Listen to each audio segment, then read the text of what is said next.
नमस्कार साथियों, बिहार शिक्षक भर्ती बीपीएससी टीआरई 4.0 के लिए हमारे द्वारा पीआरटी के अभ्यर्थियों के लिए फुल टेस्ट नंबर 3 आयोजित किया गया था टेलीग्राम में। और यह टेस्ट आयोजित किया गया था 9 फरवरी को संडे के दिन। आज हम इसका एनालिसिस वीडियो लेकर आए हैं जिसमें एक एक प्रश्न को डिस्कस किया जाएगा। आपका जो टेस्ट नंबर 3 था, इससे पहले टेस्ट 1, टेस्ट 2, टेस्ट 3 और टेस्ट 3 में अगर हम बात करें तो लैंग्वेज प्लस जीएस टोटल आपका कंप्लीट सेट का पूरा टेस्ट हुआ था। और यहाँ पर हम जो आज डिस्कस करेंगे केवल जो जीएस का पार्ट है वही डिस्कस करेंगे। लैंग्वेज का आपको अलग से स्ट्रेटजी बताया जाएगा, वहाँ पर इन प्रश्नों को अलग से हम करा देंगे। एक में कराना थोड़ा मिक्सअप हो जाएगा, तो इसलिए आज हम जीएस के प्रश्नों को देखेंगे। जीएस प्लस मैथ और रीजनिंग के प्रश्नों को आज हम देखेंगे। और साथ में जो नए अभ्यर्थी हैं, आप हमारा टेलीग्राम का टेस्ट सीरीज ग्रुप जरूर ज्वाइन कर लें। इसी संडे को हम 16 फरवरी को टेस्ट नंबर 1 दोबारा से आयोजित करा रहे हैं। ये टेस्ट नंबर 3 है। पीआरटी टेस्ट नंबर 1 अगर आप देना चाहते हैं तो आप दीजिए। बेस्ट टेस्ट आपको मिलेगा पूरे बीपीएससी पैटर्न पर। अब आगे बढ़ते हैं यहाँ पर। बाकी आपको कोई डाउट हो तो आप कमेंट जरूर कर दीजिएगा। पहला प्रश्न आपके सामने है जो हमने टेस्ट लिया था टेस्ट नंबर 3 पे। आप भी अपनी तरफ से अटेम्प्ट कर सकते हैं, कमेंट भी कर सकते हैं। बिहार में अंग्रेजी शासन के दौरान किस तरह की भूमि व्यवस्था अपनाई गई थी? रैयतवाड़ी, महालवाड़ी, अस्थाई बंदोबस्त, एक से अधिक, क्या आंसर होगा? तो बिहार में यहाँ पे आपसे पूछा गया है। और यहाँ पर जब भी हम बात करते हैं तो बंगाल प्रांत में कौन सी भूमि व्यवस्था अपनाई गई थी? तो आंसर यहाँ पर हो जाता अस्थाई बंदोबस्त। और बंगाल प्रांत के अधीन बिहार था, तो यहाँ पर जो आंसर हो जाएगा अस्थाई बंदोबस्त हो जाएगा। अस्थाई बंदोबस्त को लाए कौन थे? तो लॉर्ड कॉर्नवालिस ने 1793 में इसको इंट्रोड्यूस किया था बंगाल प्रांत में। और साथ में अस्थाई बंदोबस्त को हम जमींदारी व्यवस्था भी कहते हैं, साथ में इस्तमरारी व्यवस्था भी कहते हैं, अंग्रेजी में परमानेंट सेटलमेंट कहते हैं। बंगाल प्रांत में इसको लागू किया गया था। और यहाँ पर बहुत सारे अभ्यर्थियों ने एक से अधिक आंसर लगाया था। कारण क्या था कि इससे पहले बीपीएससी ने एक सवाल पूछा था कि अंग्रेजी शासन के दौरान, ये शब्द नहीं था, अंग्रेजी शासन के दौरान किस तरह की भूमि व्यवस्था अपनाई गई। तो यहाँ पे तो तीनों हो जाएंगे कि अंग्रेजी शासन के दौरान अगर हम बात करते हैं तो बंगाल प्रांत में अस्थाई बंदोबस्त लगाया गया। और मद्रास प्रांत में बात करें तो रैयतवाड़ी व्यवस्था लगाई गई। और जो संयुक्त प्रांत वाला क्षेत्र था, उत्तर प्रदेश, पंजाब, मध्य प्रदेश, ये सब क्षेत्र जो था वहाँ पर महालवाड़ी, कुछ इस तरीके का। तो वहाँ पर तो तीनों केस हो जाएंगे। लेकिन यहाँ पर आपसे प्रश्न में स्पेशली बिहार पूछा गया था। मान लीजिए बिहार या बंगाल कुछ भी पूछता तो दोनों का आंसर एक होता। मान लीजिए यहाँ बंगाल दिया होता तब भी वही आंसर होता, अस्थाई बंदोबस्त। तो ये आपको प्रश्न क्लियर हो गया होगा। अगले प्रश्न पर आते हैं। अगला प्रश्न है आपका, दीनबंधु मित्र द्वारा रचित नील दर्पण किस वर्ष प्रकाशित हुआ था? 1858, 1860, 1859, क्या आंसर होगा यहाँ पर? तो इस प्रश्न का जो राइट आंसर है, नील दर्पण किस वर्ष प्रकाशित हुई थी, तो आंसर है 1860। बात करें नील दर्पण से प्रभावित आंदोलन जो था जिसका नाम है नील विद्रोह, इंडिगो रिवोल्ट। नील विद्रोह कब हुआ था? तो नील विद्रोह हुआ था मार्च 1859 में। मार्च 1859 में नील विद्रोह हुआ था। नील विद्रोह के नेता आप जानते हैं दिगंबर बिश्वास और विष्णु बिश्वास थे। और साथ में मार्च 1859 में यह विद्रोह हुआ। और इस विद्रोह से दीनबंधु मित्र द्वारा जो नाटक लिखा गया था जिसका नाम था नील दर्पण, जिसमें नील किसानों की व्यथा को पूरा एक्सप्लेन किया गया था। उससे बहुत ज़्यादा प्रभावित हुए थे किसान और इसी के कारण विद्रोह हुआ था। और यहाँ पर अगर हम बात करें प्रकाशन का, तो प्रकाशन बाद में हुआ है। हमेशा ध्यान रखिए, प्रकाशन पुस्तकों का बाद में होता है, तुरंत नहीं हो सकता है। तो इसलिए यहाँ पर जो राइट आंसर है एज पर SCRT क्लास 8 आपका 1860 राइट आंसर है। कोई आपको यहाँ पर कन्फ्यूजन नहीं होना चाहिए। जिस प्रकार से आनंद मठ की बात करते हैं, आनंद मठ कब प्रकाशित हुई है? 1882 में। ये हमने आपको TRE 3 में पढ़ाया भी था। तो आनंद मठ की अगर बात करें तो 1882 में प्रकाशित हुई है। लेकिन ये इसमें किसका जिक्र किया गया? तो 1770 के बाद जो स्टार्ट होता है सन्यासी विद्रोह का जिक्र है। तो कहने का मतलब है प्रकाशन बाद में होता है, ये आपको ध्यान रखना है। तो यहाँ पर इस प्रश्न का उत्तर आपको क्लियर हो गया होगा, 1860 राइट आंसर है। अगला प्रश्न आपका, ब्रिटिश सरकार द्वारा वुड डिस्पैच भारत कब भेजा गया था? तो वुड डिस्पैच की अगर हम बात करते हैं तो ये कब भेजा गया था? 54, 56, 82। तो यहाँ पर बात करें तो 1882 में हंटर आयोग आया था, शिक्षा से संबंधित हंटर आयोग आया था लॉर्ड रिपन के समय में। और 1854 में बात करें तो उस समय गवर्नर जनरल थे लॉर्ड डलहौजी, और उनके समय में आया था 1854 में वुड डिस्पैच को शिक्षा का मैग्ना कार्टा भी कहा जाता है।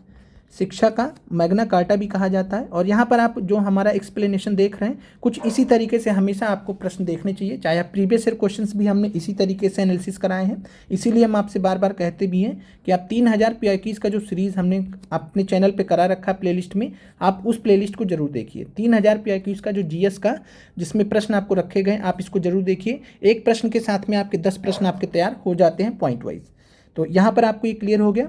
अब आगे बढ़ते हैं और साथ में उड डिस्पैच के माध्यम से अगर हम बात करें तो प्राइमरी स्तर पर, प्राथमिक स्तर पर जो भाषा था उसको रखा गया था कि देसी भाषा होगी, देसीय भाषा होगी जिसको हम नेटिव लैंग्वेज कहते हैं। तो देसीय भाषा की बात की गई थी प्राथमिक स्तर पर। और साथ में यहाँ पर 3 विश्वविद्यालय भी इसी के माध्यम से खोले गए थे। उड डिस्पैच की अनुशंसा पर 3 विश्वविद्यालय भी ओपन हुए थे तीनों प्रांत में, बंगाल प्रांत में और साथ में मद्रास प्रांत में और बॉम्बे प्रांत में। यहाँ पर आपको क्लियर हो गया होगा। उड डिस्पैच 1854 राइट आंसर है। अगला प्रश्न है 1784 में एशियाटिक सोसाइटी ऑफ बंगाल की स्थापना किसने किया था? Charles Wilkins, William Adams, Cornwallis. क्या आंसर होगा? तो यहाँ पर अगर बात करें तो आंसर यहाँ पर हो जाएगा नन ऑफ दिस, क्योंकि एशियाटिक सोसाइटी ऑफ बंगाल की स्थापना किसने किया है? सर विलियम जोन्स ने। BPSC द्वारा पूछा गया सवाल है, सर विलियम जोन्स ने। सर विलियम जोन्स ने वर्ष 1784 में एशियाटिक सोसाइटी ऑफ बंगाल की स्थापना किया था। आगे बढ़ते हैं। 1925 में आत्मसम्मान आंदोलन का नेतृत्व किसने किया था? तो आत्मसम्मान आंदोलन को सेल्फ रेस्पेक्ट मूवमेंट बोलते हैं, सेल्फ रेस्पेक्ट मूवमेंट बोलते हैं। और 1925 में अगर हम बात करें तो के कलप्पन, ई रामास्वामी नायकार, जिनको हम पेरियार के नाम से जानते हैं, या नारायण गुरु। क्या आंसर होगा यहाँ पर? तो यहाँ पर जो राइट आंसर है वो है EV रामास्वामी नायकर, जिनको पेरियार कहते हैं। आत्मसम्मान आंदोलन के नेता थे, 1925 में इन्होंने स्टार्ट किया था। आप कमेंट कीजिएगा कि श्री नारायण गुरु के द्वारा स्टार्ट किया गया कौन सा आंदोलन था? तो श्री नारायण गुरु के द्वारा स्टार्ट किया गया कौन सा आंदोलन था? आप कमेंट कीजिएगा। के कलप्पन को हम केरल का गांधी कहते हैं, केरल का गांधी कहते हैं। सविनय अवज्ञा आंदोलन के दौरान इन्होंने केरल में बात करें तो केरल में इन्होंने एक यात्रा निकाली थी। विलियम बेंटिक ने कानून द्वारा सती प्रथा को कब समाप्त किया था? 1828, 1829, 1830। तो यहाँ पर अगर हम बात करें विलियम बेंटिक की, तो विलियम बेंटिक 1829 में इन्होंने सती प्रथा को समाप्त किया था कानून बनाकर। और अगर हम बात करें तो इस समय ये गवर्नर जनरल थे बंगाल प्रांत के। तो ध्यान रखिएगा, गवर्नर जनरल थे बंगाल प्रांत के। आगे चलकर भारत के पहले गवर्नर जनरल भी बने थे 1833 के चार्टर एक्ट के माध्यम से। अगला प्रश्न है बहिष्कृत हितकारिणी सभा से संबंधित सही कथन को चुने। इसकी स्थापना वर्ष 1924 में हुई। इसके संस्थापक बाबा भीमराव अंबेडकर थे। इसके संस्थापक बाबू जगजीवन राम थे। क्या आंसर होगा यहाँ पे इस प्रश्न का? तो यहाँ पर जो राइट आंसर है वो है उपयुक्त में से एक से अधिक। यहाँ पर C गलत है, बाकी A और B सही है। 1924 में बहिष्कृत हितकारिणी सभा की स्थापना किया था भीमराव अंबेडकर जी ने। और ये सारे जो प्रश्न आप देख रहे हैं SCRT क्लास 8 से प्रश्न लिए गए हैं। SCRT क्लास 8 मॉडर्न हिस्ट्री से प्रश्न आपको लिए गए। वैसे भी हमने ये सारी चीज़ें आपको पहले भी पढ़ा रखे हैं, करा रखे हैं मॉडर्न हिस्ट्री की प्लेलिस्ट में। वर्ष 1922 में कांग्रेस के गया अधिवेशन के अध्यक्ष कौन थे? तो सुभाष चंद्र बोस, देशबंधु चित्तरंजन दास, तो मोतीलाल नेहरू। कौन थे 1922 में कांग्रेस के गया अधिवेशन के अध्यक्ष? तो यहाँ पर अगर हम बात करें तो चित्तरंजन दास थे, जिनको जो है कहा जाता था देशबंधु के नाम से फेमस थे। तो देशबंधु चित्तरंजन दास यहाँ पर पूरा आंसर हो जाएगा। और साथ में चित्तरंजन दास की बात करें तो चित्तरंजन दास सुभाष चंद्र बोस जी के राजनीतिक गुरु थे। ये भी याद रखिएगा, कौन थे ये? राजनीतिक गुरु थे। सुभाष चंद्र बोस जी के राजनीतिक गुरु थे चित्तरंजन दास जी। और चित्तरंजन दास और मोतीलाल नेहरू ने मिलकर स्वराज पार्टी की स्थापना की थी। स्वराज पार्टी की स्थापना किया था, कब किया था? 1923, 1 जनवरी 1923 को इन्होंने स्थापना किया था। आगे बढ़ते हैं। बाल विवाह निषेध अधिनियम, जिसे शारदा अधिनियम कहा जाता है, किस वर्ष पारित हुआ था? 1891, 1926, 1929। तो अगर हम बात करें शारदा अधिनियम की, बाल विवाह निषेध अधिनियम की, तो ये पारित हुआ था 1929 में। 1929 में पारित हुआ था। तो राइट आंसर C हो जाएगा। और 1891 में एज ऑफ कंसेंट बिल पारित हुआ था। एज ऑफ कंसेंट बिल पारित हुआ था या एज ऑफ कंसेंट एक्ट पारित हुआ था। असहयोग आंदोलन के दौरान दी मदरलैंड नामक अखबार के संस्थापक कौन थे? तो दी मदरलैंड अखबार, और वो भी असहयोग आंदोलन के दौरान पूछा आपसे, तो राजेंद्र प्रसाद, मौलाना मजहरूल हक, महात्मा गांधी। कौन थे यहाँ पर? तो अगर हम बात करें तो SCRT में आपका यहाँ से प्रश्न दिया गया था ये भी। तो मौलाना मजहरूल हक ने दी मदरलैंड दी मदरलैंड नामक अखबार स्टार्ट किया था असहयोग आंदोलन के दौरान, और इनका जो अखबार था ये गांधी जी के अहिंसा के विचारों से प्रेरित था और गांधी जी से बहुत ज़्यादा प्रभावित भी थे। दी मदरलैंड, कहीं कहीं आपको मदरलैंड भी दिखता है, तो दोनों एक ही है। हमेशा आपको जब भी प्रश्न पूछा जाएगा तो असहयोग आंदोलन का रेफरेंस दिया जाएगा। एक दी मदरलैंड के नाम से ही पटना से संचालित होता था, तो वो अलग है। जब भी प्रश्न पूछा जाएगा तो पटना आपको मेंशन किया जाएगा। बाकी बीपीएससी में आपका जो प्रश्न पूछने का सर्वाधिक चांस है वो इसी प्रश्न का है। तो दी मदरलैंड, और संस्थापक कौन थे? मौलाना मजहरुल हक। अगले प्रश्न पर आते हैं। 1974 में पटना के गांधी मैदान में किसने संपूर्ण क्रांति, टोटल रिवोल्यूशन का नारा दिया था? राम मनोहर लोहिया, कर्पूरी ठाकुर, जयप्रकाश नारायण। तो क्या आंसर होगा इस प्रश्न का? तो बात करें तो टोटल रिवोल्यूशन या संपूर्ण क्रांति किसने दिया था? तो ये दिया था जयप्रकाश नारायण जी ने। जयप्रकाश नारायण जी को क्या कहते हैं? लोकनायक। डिटेल में हमने आपको इनके बारे में पढ़ा रखा है। लोकनायक के नाम से मशहूर थे। 1974 में पटना के गांधी मैदान में इन्होंने संपूर्ण क्रांति का नारा दिया और इन्हीं के आंदोलन के कारण, जयप्रकाश नारायण जी के आंदोलन के कारण इंदिरा गांधी को मजबूर होकर अंततः इमरजेंसी लगानी पड़ी थी। और साथ में अगर हम बात करें तो ये जेल में भी बंद थे और उस टाइम उन्होंने एक पुस्तक लिखी थी जिसका नाम था प्रिजन डायरी। Prison diary. बाकी जयप्रकाश नारायण जी के बारे में हमने चैनल पे शॉर्ट्स बना रखे हैं, शॉर्ट्स वीडियोस भी आप देख लीजिएगा। शॉर्ट्स में हमने राम मनोहर लोहिया जी को कवर किया, जयप्रकाश नारायण जी को कवर किया, आगे कर्पूरी ठाकुर जी को भी कवर कर देंगे। कर्पूरी ठाकुर जी को हम जननायक कहते थे, ये फ़र्क है। इनको जननायक कहते थे, जयप्रकाश नारायण को लोकनायक कहते थे। चलिए आगे बढ़ते हैं। तो जयप्रकाश नारायण इस प्रश्न का राइट आंसर हो जाएगा। अगला प्रश्न है, वर्षों पहले हमने भविष्य को प्रतिज्ञा दी थी, किसके भाषण का अंश है? महात्मा गांधी भारत छोड़ो आंदोलन, जवाहरलाल नेहरू 14 अगस्त 1947 आधी रात को जब हम आज़ाद हो रहे थे, राजेंद्र प्रसाद स्वतंत्रता प्राप्ति के अवसर पर। क्या आंसर होगा प्रश्न का? तो इंग्लिश में जो इनका भाषण था जवाहरलाल नेहरू जी का, जो इस लाइन से आप जानते हैं, long years ago we made a tryst with destiny. Tryst with destiny speech के नाम से भी जाना जाता है कि long years ago we made a tryst with destiny and now the times comes. तो ये इन्होंने जो भाषण दिया था कि वर्षों पहले हमने भविष्य को प्रतिज्ञा दी थी, जवाहरलाल नेहरू जी ने 14 अगस्त 1947 की आधी रात को जब भारत आज़ाद हो रहा था तब उनका स्पीच था, स्टेटमेंट था। अगले प्रश्न पर आते हैं। निम्नलिखित में से पुस्तक गांधी जी इन बिहार के लेखक कौन है? काली किंकर दत्त, राजेंद्र प्रसाद, जेबी कृपलानी। तो यहाँ पर बहुत सारे बच्चे फंस गए थे। तो गांधी जी इन बिहार की अगर हम बात करते हैं तो गांधी जी इन बिहार जो पुस्तक है वो काली किंकर दत्त ने लिखी है, तो ध्यान रखिएगा। और काली किंकर दत्त की बात करें तो बिहार के ये बहुत बड़े इतिहासकार हैं, ध्यान रखिएगा। बिहार के बहुत बड़े या सबसे बड़े इतिहासकार हैं जिन्होंने मॉडर्न हिस्ट्री से संबंधित बिहार के बहुत सारी पुस्तकें लिखी हैं। काली किंकर दत्त जी के बारे में एससीईआरटी में पूरा एक चैप्टर है, हमारे इतिहासकार काली किंकर दत्त। टीआरई 1 में भी इनसे एक सवाल पूछा गया था और वो जो सवाल था, और काली किंकर दत्त जी ने कुंवर सिंह के ऊपर, जो कि 1857 की क्रांति के महानायक थे बिहार से, बायोग्राफी ऑफ कुंवर सिंह, ये सवाल आपसे टीआरई 1 में पूछा गया था। तो biography of Kunwar Singh and Amar Singh, biography of Kunwar Singh and Amar Singh नामक जो पुस्तक है वो लिखी है काली किंकर दत्त जी ने। इसके अलावा गांधी जी इन बिहार नामक पुस्तक के लेखक है काली किंकर दत्त जी। राजेंद्र प्रसाद की अगर हम बात करें तो Mahatma Gandhi and some reminiscences, Mahatma Gandhi and some reminiscences नामक जो पुस्तक है, महात्मा गांधी और कुछ यादें, अंग्रेजी में ही आपसे ये पूछा जाता है, हिंदी में भी सेम हिंदी इसी तरीके से लिखा जाता है।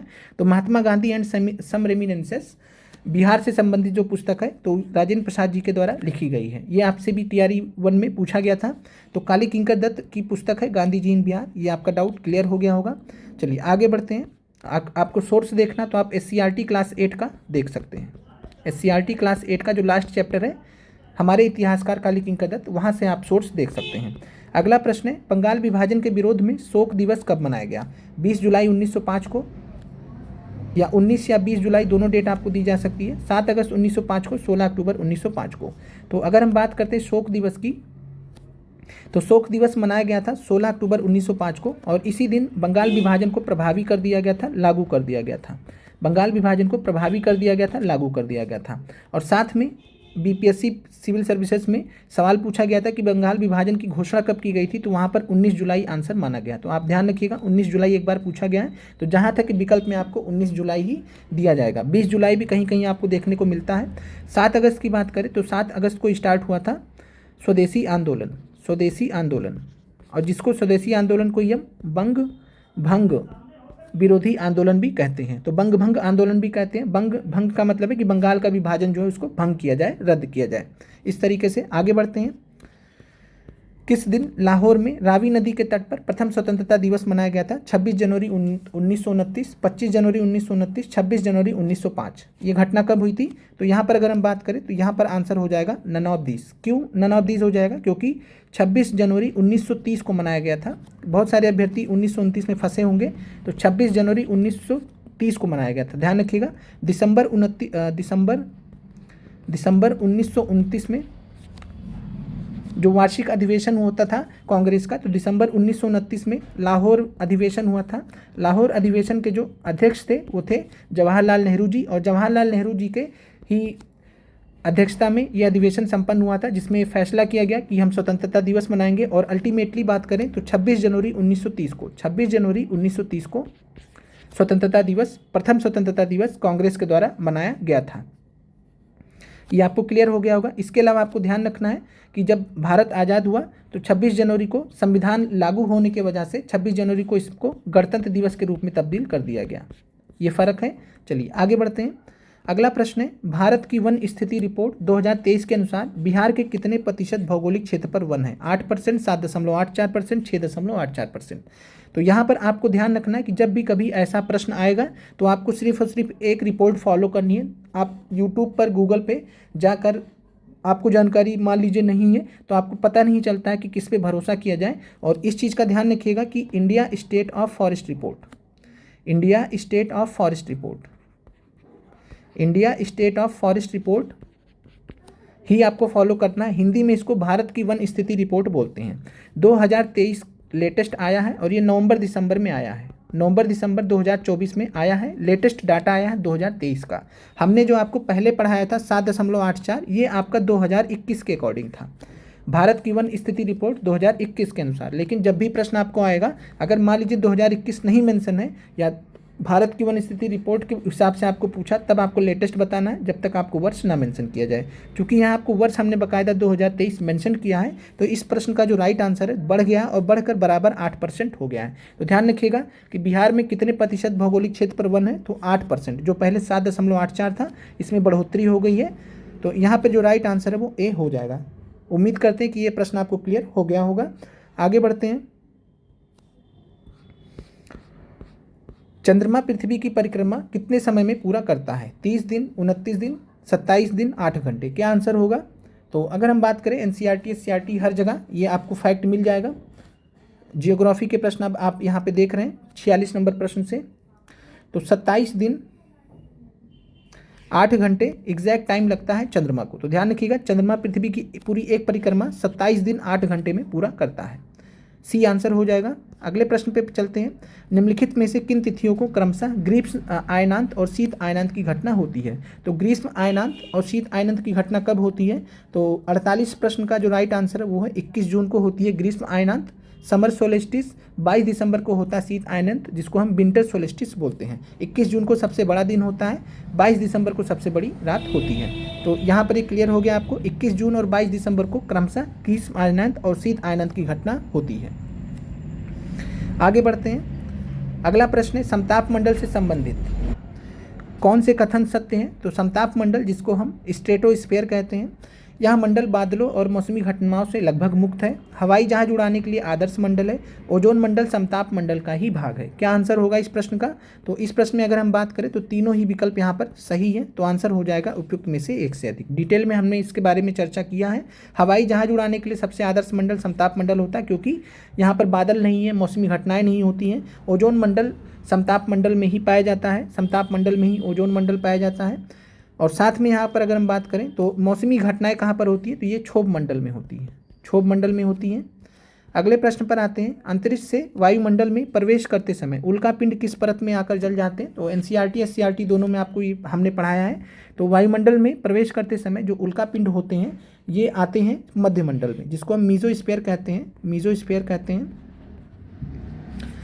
मध्य मंडल में आकर जल जाते हैं। और मीजोस्फीयर या मध्य मंडल की बात करें तो सबसे ठंडा मंडल है, सबसे ठंडा मंडल है। और इसका जो तापमान है -80 डिग्री सेल्सियस तक चला जाता है। तो इतना मतलब ठंडा मंडल है ये। अब आगे बढ़ते हैं। निम्नलिखित में से कौन सा कथन असत्य है? पूछा गया कि कौन सा कथन असत्य है, तो आपको यहाँ पर बताना कि कौन सा कथन गलत है। इस चीज़ को आप लोग ध्यान रखिएगा। प्रश्न है, बुध ग्रह सूर्य के सबसे निकट का ग्रह है। पृथ्वी शुक्र को पृथ्वी का जुड़वा ग्रह माना जाता है। चंद्रमा पृथ्वी से 3,84,400 किलोमीटर दूर है। क्या आंसर होगा? यहाँ पर आपको बताना था कि कौन सा कथन असत्य है, गलत है। तो यहाँ पर अगर हम बात करें तो इस प्रश्न में तीनों ही जो पॉइंट्स हैं, तीनों ही स्टेटमेंट सही हैं। बुध ग्रह सूर्य के सबसे निकट का ग्रह है, मरकरी सबसे नज़दीक है।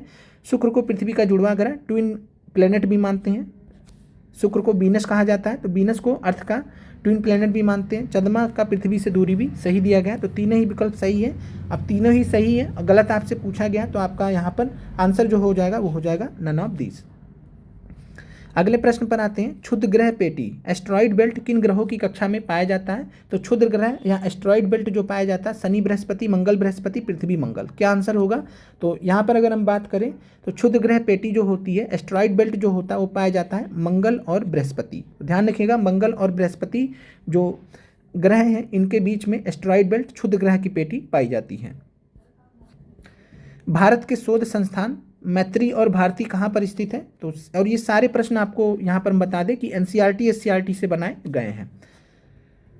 तो शोध संस्थान मैत्री और भारती कहाँ पर? Arctic, Himalaya, Antarctic. क्या आंसर होगा यहाँ पर? तो भारत के शोध संस्थान मैत्री और भारती कहाँ पर स्थित है? तो ये अंटार्कटिक में स्थित है। आर्कटिक में ध्यान रखिएगा हिमाद्री के नाम से है, हिमाद्री के नाम से स्थापित किया गया। करंट अफेयर में आपसे पूछा जा सकता है। निम्नलिखित में से सत्य कथन आपको बताना है, सही कथन आपको बताना। अटलांटिक महासागर की तटरेखा बहुत अधिक दंतुरित है।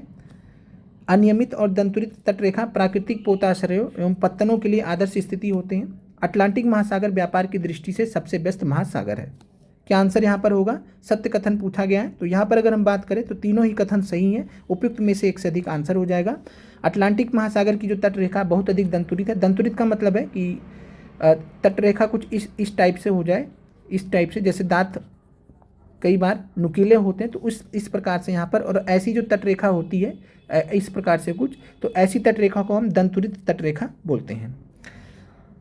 अनियमित, और इसको चूंकि जो दंतुरित होता है वो अनियमित होता है, एक जैसा नहीं है। जैसे ये है तो ये एक जैसा है, तो अनियमित भी है तो अनियमित होता है। तो अनियमित और दंतुरित तटरेखा प्राकृतिक पोताश्रयों एवं पत्तनों के लिए आदर्श स्थिति होते हैं। तो ये भी बात सही है कि प्राकृतिक पोताश्रय के लिए बहुत अच्छी स्थिति मानी जाती है।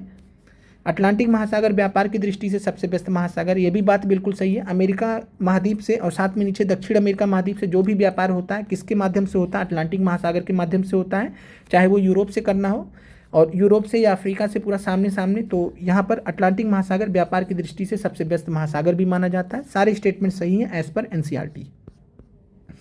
अगला प्रश्न है, कौन सी पर्वत श्रृंखला एशिया और यूरोप को अलग करती है? तो यहाँ पर आपके सामने विकल्प है आल्प्स, यूराल, काकेसस, उपयुक्त में से एक से अधिक या नन ऑफ दिस। क्या आंसर होगा? तो कौन सी पर्वत श्रृंखला एशिया और यूरोप को अलग करती है? तो इस प्रश्न का जो राइट आंसर हो जाएगा वो हो जाएगा यूराल पर्वत। ध्यान रखिएगा, जो यूराल पर्वत है ये प्राचीन वलित पर्वत का उदाहरण है। 3 प्राचीन वलित हमने आपको पढ़ाए हैं, 3 प्राचीन वलित पर्वत पढ़ाए हैं। यूराल प्राचीन वलित पर्वत है। भारत में अरावली प्राचीन वलित पर्वत है, सबसे प्राचीन अरावली माना जाता है। तो अरावली प्राचीन वलित पर्वत है, यूराल भी प्राचीन वलित पर्वत है। इसके अलावा अमेरिका में अगर हम बात करें तो अमेरिका में अपलेशियन, ये भी आपसे टीआरई में पूछा गया है। अपलेशियन ये प्राचीन वलित पर्वत के उदाहरण है। आल्प्स की बात करें तो आल्प्स हिमालय, साथ में नॉर्थ अमेरिका में रॉकीज, दक्षिण अमेरिका में एंडीज, ये सब उदाहरण है नवीन वलित पर्वत के। यंगफोर्ड माउंटेन के उदाहरण है। और इसी में आप एक और जोड़ दीजिए तो अटलस। अटलस कहाँ पे? तो ये अफ्रीका महाद्वीप में है। ये सारे उदाहरण है नवीन वलित पर्वत के। और यहाँ पर अगर हम बात करें एशिया और यूरोप को अलग करने वाली पर्वत श्रृंखला का नाम है यूराल। आप मैप में देखेंगे तो आपको बाकायदा पूरा यूराल माउंटेन्स दिखेगा। और ध्यान रखिएगा कि यूराल माउंटेन के जो पश्चिम में जो क्षेत्र पूरा माना जाता है रसिया का, वो पार्ट है अफ्रीका, वो पार्ट है यूरोप महाद्वीप का। ये इतना मान लीजिए पार्ट है, तो ये रसिया का ही पार्ट है, रूस का ही पार्ट है, लेकिन ये पूरा जो पार्ट है इसको हम यूरोप बोलते हैं। और वही जो यूराल पर्वत के पूरब में जो भाग है रसिया का, रूस का पूरा, वो पूरा पूरा हम किस में मानते हैं, वो एशिया में मानते हैं। तो इस प्रकार से एशिया और यूरोप को अलग करता है यूराल पर्वत। काकेशस पर्वत की बात कर लें तो काकेशस पर्वत, ये ध्यान रखिएगा, कैस्पियन सी और ब्लैक सी के बीच में स्थित है। तो काला सागर और कैस्पियन सागर के बीच में स्थित है कॉकेसस पर्वत। तो यहाँ पर एशिया और यूरोप को अलग नहीं करेगा, ये ध्यान रखिएगा। किसको अलग करेगा? कैस्पियन सी और ब्लैक सी को। तो जब आपसे पूछेगा कि कौन सा जो पर्वत श्रृंखला है ब्लैक सी और कैस्पियन सी को अलग करता है या ब्लैक सी कैस्पियन सी के बीच में स्थित है, तब आपका आंसर काकेशस होगा। अदरवाइज आपका यहाँ पर एशिया और यूरोप को अलग करने वाले जो पर्वत श्रृंखला होगी वो यूराल पर्वत श्रृंखला हो जाएगी। क्लियर हो गया होगा आपको? आगे बढ़ते हैं। भ्रंशोत पर्वत, जिनको हम ब्लॉक माउंटेन्स कहते हैं, ब्लॉक माउंटेन्स का उदाहरण कौन सा है? यूरोप की राइन घाटी एवं वास्जेस पर्वत, वास्जेस माउंटेन, किलिमंजारो, आल्प्स। ये क्या आंसर होगा यहाँ पर? तो ब्लॉक माउंटेन हमने आपको एनसीईआरटी में पढ़ा रखा है। तो ब्लॉक माउंटेन की अगर बात करें तो यूरोप की जो राइन घाटी है और वास्जेस पर्वत, ये भ्रंशोत पर्वत ब्लॉक माउंटेन पर्वत के तंत्र के उदाहरण हैं। एनसीईआरटी से आपका यह प्रश्न लिया गया है। किलिमंजारो की बात कर लें तो किलिमंजारो ये ज्वालामुखी पर्वत है, ज्वालामुखी पर्वत है। किलिमंजारो की खास बात है कि अफ्रीका महाद्वीप की ये सबसे ऊंची चोटी भी है। आल्प्स की बात करें तो आल्प्स हमने अभी देखा है कि नवीन वलित पर्वत है। अगले प्रश्न पर आते हैं। छोटा नागपुर पठार में हुंडरू जलप्रपात, हुंडरू वाटरफॉल्स किस नदी पर स्थित है? महानदी, स्वर्ण रेखा, नर्मदा। तो छोटा नागपुर पठार में हुंडरू जलप्रपात जो है ये स्वर्ण रेखा नदी पर, या इसको सुवर्ण रेखा भी कहा जाता है, तो स्वर्ण रेखा या सुवर्ण रेखा नदी पर स्थित है हुंडरू जलप्रपात। अगला प्रश्न है, बाकी नर्मदा की अगर हम बात करें तो नर्मदा पर आप कमेंट करके बताइएगा कि नर्मदा पे 2 महत्वपूर्ण वाटरफॉल्स कौन से स्थित हैं। अगला प्रश्न है, निम्नलिखित में से किस देश में सर्वाधिक मानक समय टाइम जोन्स हैं? यूएसए में है, रूस में है, फ्रांस में है। क्या आपका यहाँ पर आंसर होगा? आप एनसीईआरटी पढ़ेंगे तो वहाँ पर यूएसए और रूस के बारे में जानकारी दी गई है, कनाडा के बारे में जानकारी दी गई है। रूस में अगर बात करें तो 11 होते हैं, लेकिन फ्रांस में अगर हम बात करें तो 13 होते हैं। तो सबसे सर्वाधिक मानक समय अगर फ्रांस नहीं दिया होता तब तो रूस आंसर हो जाता, लेकिन फ्रांस आंसर दिया ऑप्शन में है तो आंसर हो जाएगा फ्रांस। फ्रांस में 13 मानक जोन होते हैं, 13 मानक समय होते हैं। रूस में 11 होते हैं, ध्यान रखिएगा। अगले प्रश्न पर, निम्नलिखित में से उष्णकटिबंधीय सदाबहार वन के वृक्षों के उदाहरण हैं। तो इस प्रश्न का क्या राइट आंसर हो जाएगा?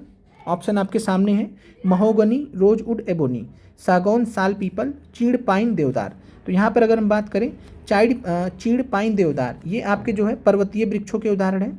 आपने देखे होंगे कि पर्वतीय माउंटेन फॉरेस्ट के उदाहरण है, ट्रीज के उदाहरण है। सागौन, साल, पीपल की बात करते हैं तो ये उष्णकटिबंधीय पतझड़ वन के उदाहरण है, उष्णकटिबंधीय पतझड़ वन के उदाहरण है।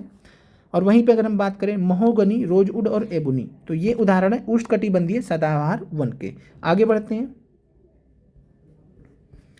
अगला प्रश्न है, निम्नलिखित में से किन्हें मानसूनी वन कहा जाता है? मानसून फॉरेस्ट किसे कहा जाता है? एज पर एनसीईआरटी, उष्णकटिबंधीय वर्षा वन, विषुवतीय वर्षा वन, उष्णकटिबंधीय पतझड़ वन। तो यहाँ पर अगर हम बात करें तो राइट आंसर हो जाएगा उष्णकटिबंधीय पतझड़ वन। उष्णकटिबंधीय क्षेत्रों में जो वन होते हैं वो पतझड़ वन कहलाते हैं, और उष्णकटिबंधीय पतझड़ जो वन जो होते हैं इनको हम मानसून फॉरेस्ट कहते हैं, मानसून वन कहते हैं। क्यों कहते हैं? क्योंकि ये मानसून के द्वारा जो जल लाया जाता है उससे इनको इनका मतलब कह सकते हैं कि काम चलता है। मानसून वन पर ये निर्भर होते हैं। तो उष्णकटिबंधीय पतझड़ वन की बात करें तो मानसून पर निर्भर होते हैं, इसीलिए, और सबसे ज़्यादा जो इनका विकास होता है मानसून के टाइम पर होता है, तो मानसून वन के नाम से भी इनको जाना जाता है।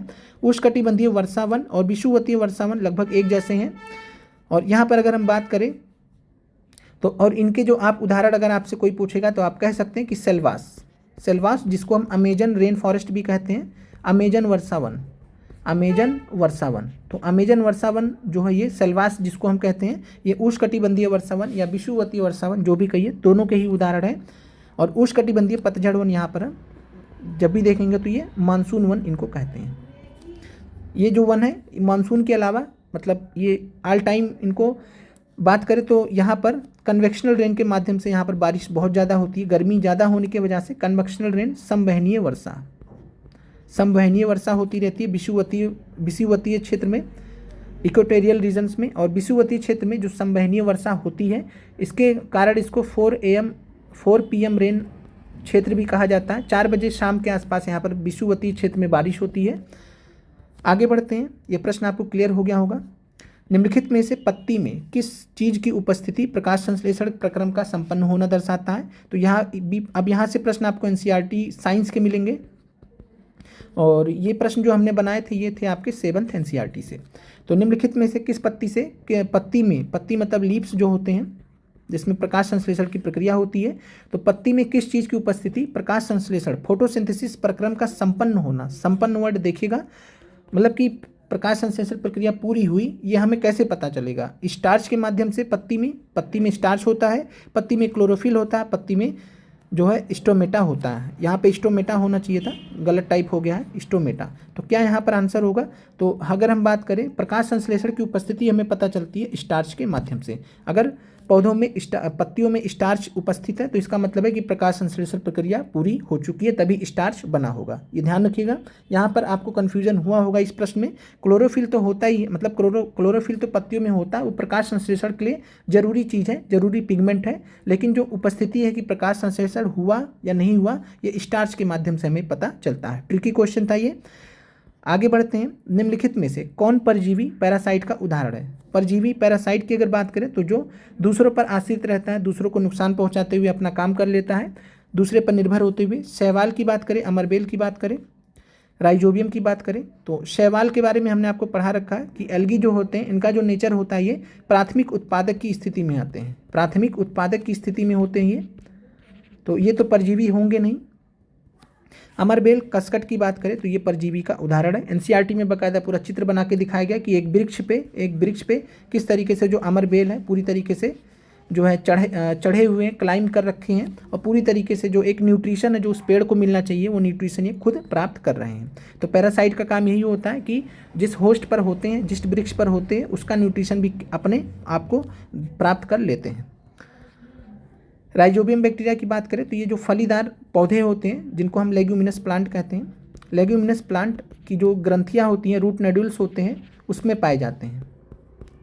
रूट नोड्यूल्स जो होते हैं, जड़ें जो होती हैं वहाँ पर रूट नोड्यूल्स होते हैं, उसमें राइजोबियम पाया जाता है। आगे बढ़ते हैं, निम्नलिखित में से कौन मृतजीवी पोषण प्रणाली सेप्रोट्रॉपिक न्यूट्रिशन का उपयोग करने वाले मृतजीवी हैं? शैवाल, कवक, अमरबेल। तो यहाँ पर आप देख लीजिए क्या आंसर होगा। तो इस प्रश्न का जो राइट आंसर है वो है कवक फंगस। तो 63 का जो आंसर है वो बी है। अमरबेल की बात करें तो अभी हमने देखा ये क्या है, पैरासाइट है, परजीवी है। शैवाल को आप जो है प्राथमिक उत्पादक की स्थिति में मानेंगे, और यहाँ पर आंसर हमारा जो बचेगा वो हो जाएगा कवक।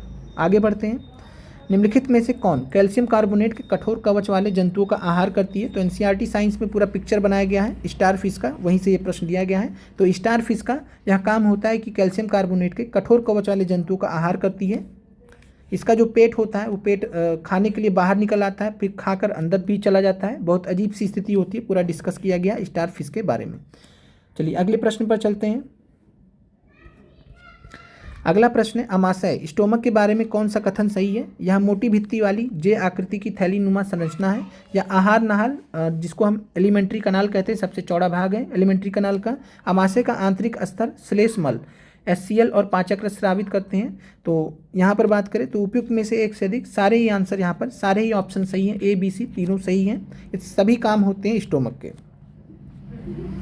निम्नलिखित में से अमीबा का कौन सा भाग उसे गति देने और भोजन पकड़ने में सहायता करते हैं? तो अमीबा का यहाँ से आपसे पूछा गया है। अगर हम बात करें खाद्यदानी फूड वैक्यूल्स की, तो खाद्यदानी या जो फूड वैक्यूल्स होते हैं इसमें भोजन का पाचन होता है, फूड डाइजेस्ट होता है, तो भोजन का पाचन होता है, ये आपसे पूछा गया TRE में। तो भोजन का पाचन होता है खाद्यदानी फूड वैक्यूल्स में, लेकिन अमीबा का कौन सा भाग उसे गति देता है और भोजन पकड़ने में सहायता करता है? तो ये मान लीजिए अमीबा है, तो इस प्रकार से कुछ होते हैं, और इनको हम बोलते हैं पादाब या स्यूडोपोडिया। पादाब हिंदी में बोलते हैं, इंग्लिश में स्यूडोपोडिया बोलते हैं। और इस प्रकार से ये मान लीजिए यहाँ पे फूड है, तो इसको, ये दोनों पादाब हैं, इसको कवर कर लेंगे, कवर करके इसको बंद कर देंगे, यहाँ से ओपन कर देंगे, ये अंदर आ जाएगा, और अंदर जो है ये खाद्यदानी में फूड वैक्यूल में इसका पाचन होगा। पादाब को हम फाल्स फीट भी बोलते हैं। फाल्स फीट का मतलब है कि असल में नहीं होते हैं, ये देख मतलब अपने काम के लिए प्रकृति ने इसको इस तरीके से बना रखा है, तो फाल्स फीट या झूठे पैर कह लीजिए, पदार्थ को हम कहते हैं। इन्हीं के माध्यम से अमीबा गति पकड़ता है और भोजन को पकड़ने में सहायता करते हैं। वसा फैट का पूर्ण रूपेण पाचन किस अंग में होता है? तो फैट फुल्ली डाइजेस्ट कहाँ पर होता है? आमाशय में, क्षुद्रांत स्मॉल इंटेस्टाइन में, बृहदांत लार्ज इंटेस्टाइन में। तो फैट का अगर हम बात करें तो पूर्ण रूपेण जो पाचन होता है वो होता है स्मॉल इंटेस्टाइन में। अगला प्रश्न है डॉक्टरी थर्मामीटर। क्लिनिकल थर्मामीटर का परिसर कितना होता है? 35 से 42, 37 से 42, 38 से 45। तो यहाँ पर डॉक्टरी थर्मामीटर की बात करें तो डॉक्टरी थर्मामीटर जो रहता है वो मनुष्यों के लिए डिज़ाइन किया जाता है, और यहाँ पर जो इसका परिसर होता है, जो रेंज होता है, वो होता है 35 से 42 डिग्री सेल्सियस। मानव है, मानव का आपको पता है कि 37 डिग्री सेल्सियस के आसपास जो एक शरीर का तापमान होता है, ये बहुत कम होगा तो 35 तक जाएगा, बहुत किसी स्थिति में चला जाएगा, मतलब 42 तो नहीं जाएगा, लेकिन फिर भी एक रेंज बनाने के लिए जो डॉक्टरी थर्मामीटर होते हैं 35 से 42 डिग्री सेल्सियस तक का तापमान चेक कर सकता है। तो क्लिनिकल थर्मामीटर 35 से 42 डिग्री टेम्परेचर रेंज होता है, परिसर होता है तापमान का। अगला प्रश्न है पालक और टमाटर में कौन सा अम्ल पाया जाता है? सिट्रिक अम्ल, ऑक्जेलिक अम्ल, एस्कॉर्बिक अम्ल। तो बात करें पालक और टमाटर की, तो पालक और टमाटर में पाया जाता है ऑक्जेलिक अम्ल, ये आपको क्लियर है। निम्नलिखित में से सिंथेटिक इंडिकेटर कृत्रिम सूचक का उदाहरण कौन सा है? फिनॉल पैथिलीन, लिटमस बिलियन, हल्दी। तो यहाँ पर बात करें सिंथेटिक इंडिकेटर का, तो सिंथेटिक इंडिकेटर का उदाहरण है फिनॉल पैथिलीन, और साथ में जो है इसके अलावा आपको मेथिल ऑरेंज भी याद रखना है, मेथिल ऑरेंज भी याद रखना है। लिटमस बिलियन और हल्दी की बात करें तो ये प्राकृतिक सूचक हैं, नेचुरल इंडिकेटर्स हैं, प्राकृतिक सूचक हैं। ये आपको क्लियर हो गया होगा। आगे बढ़ते हैं। जब मृदा अत्यधिक अम्लीय होती है तब उसे किससे उपचारित किया जाता है? बिना बुझा हुआ चूना, जिसको कैल्शियम ऑक्साइड कहा जाता है, जैव पदार्थ, ऑर्गेनिक मैटर, बुझा हुआ चूना, कैल्शियम हाइड्रोक्साइड। क्या आंसर होगा इस प्रश्न का? तो 71 नंबर प्रश्न का अगर हम बात करें तो जब भी मृदा अधिक अम्लीय होती है तब हम उसे उपचारित कर सकते हैं बिना बुझा हुआ चूना कैल्शियम ऑक्साइड से। अगर ये नहीं है हमारे पास तो हम बुझा हुआ चूना कैल्शियम हाइड्रोक्साइड से भी उपचारित कर सकते हैं। तो ए और सी दोनों सही है, तो इसलिए आंसर यहाँ पर उपयुक्त में से एक से अधिक हो जाएगा। जैव पदार्थ की बात करें तो जब मृदा बहुत ज़्यादा क्षारीय होती है, जब मृदा बहुत ज़्यादा क्षारीय होती है तब हम जैव पदार्थ का प्रयोग करते हैं। एनसीईआरटी में सारा कुछ दिया है, अगर आपने अच्छे से पढ़ा है तो आपको इन प्रश्नों में दिक्कत नहीं होगा। जब मृदा अत्यधिक अम्लीय होगी तो उसे बिना बुझा हुआ चूना दोनों से उपचारित करेंगे, इसलिए आंसर डी हो जाएगा। आगे बढ़ते हैं।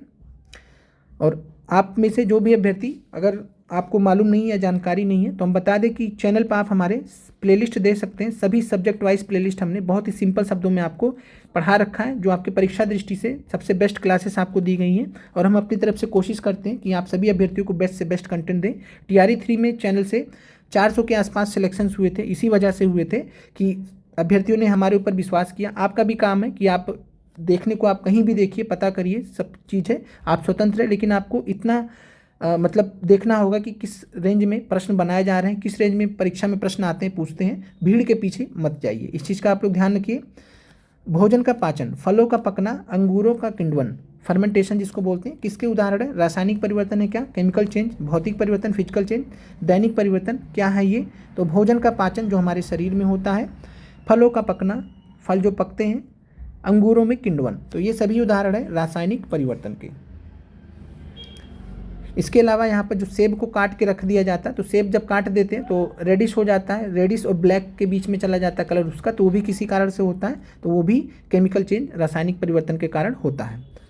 अगला प्रश्न है जंग रस्टिंग लगने के लिए किसकी उपस्थिति अनिवार्य है? ऑक्सीजन और कार्बन डाइऑक्साइड, ऑक्सीजन तथा जलवाष्प, ऑक्सीजन एवं नाइट्रोजन। तो यहाँ पर अगर हम बात करें तो जंग लगने के लिए CO2 की कोई ज़रूरत नहीं है, नाइट्रोजन की कोई ज़रूरत नहीं है, आंसर हो जाएगा ऑक्सीजन एवं जलवाष्प।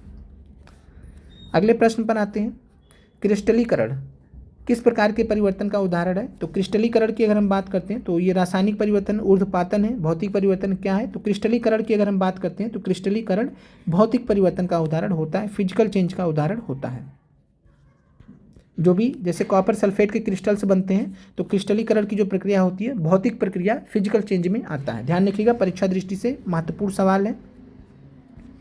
अगला प्रश्न है स्टील की कठोरता कार्बन प्रतिशत बढ़ने से बढ़ जाती है, कार्बन प्रतिशत घटने से घट जाती है, निकल प्रतिशत घटने से बढ़ जाती है। क्या आंसर होगा?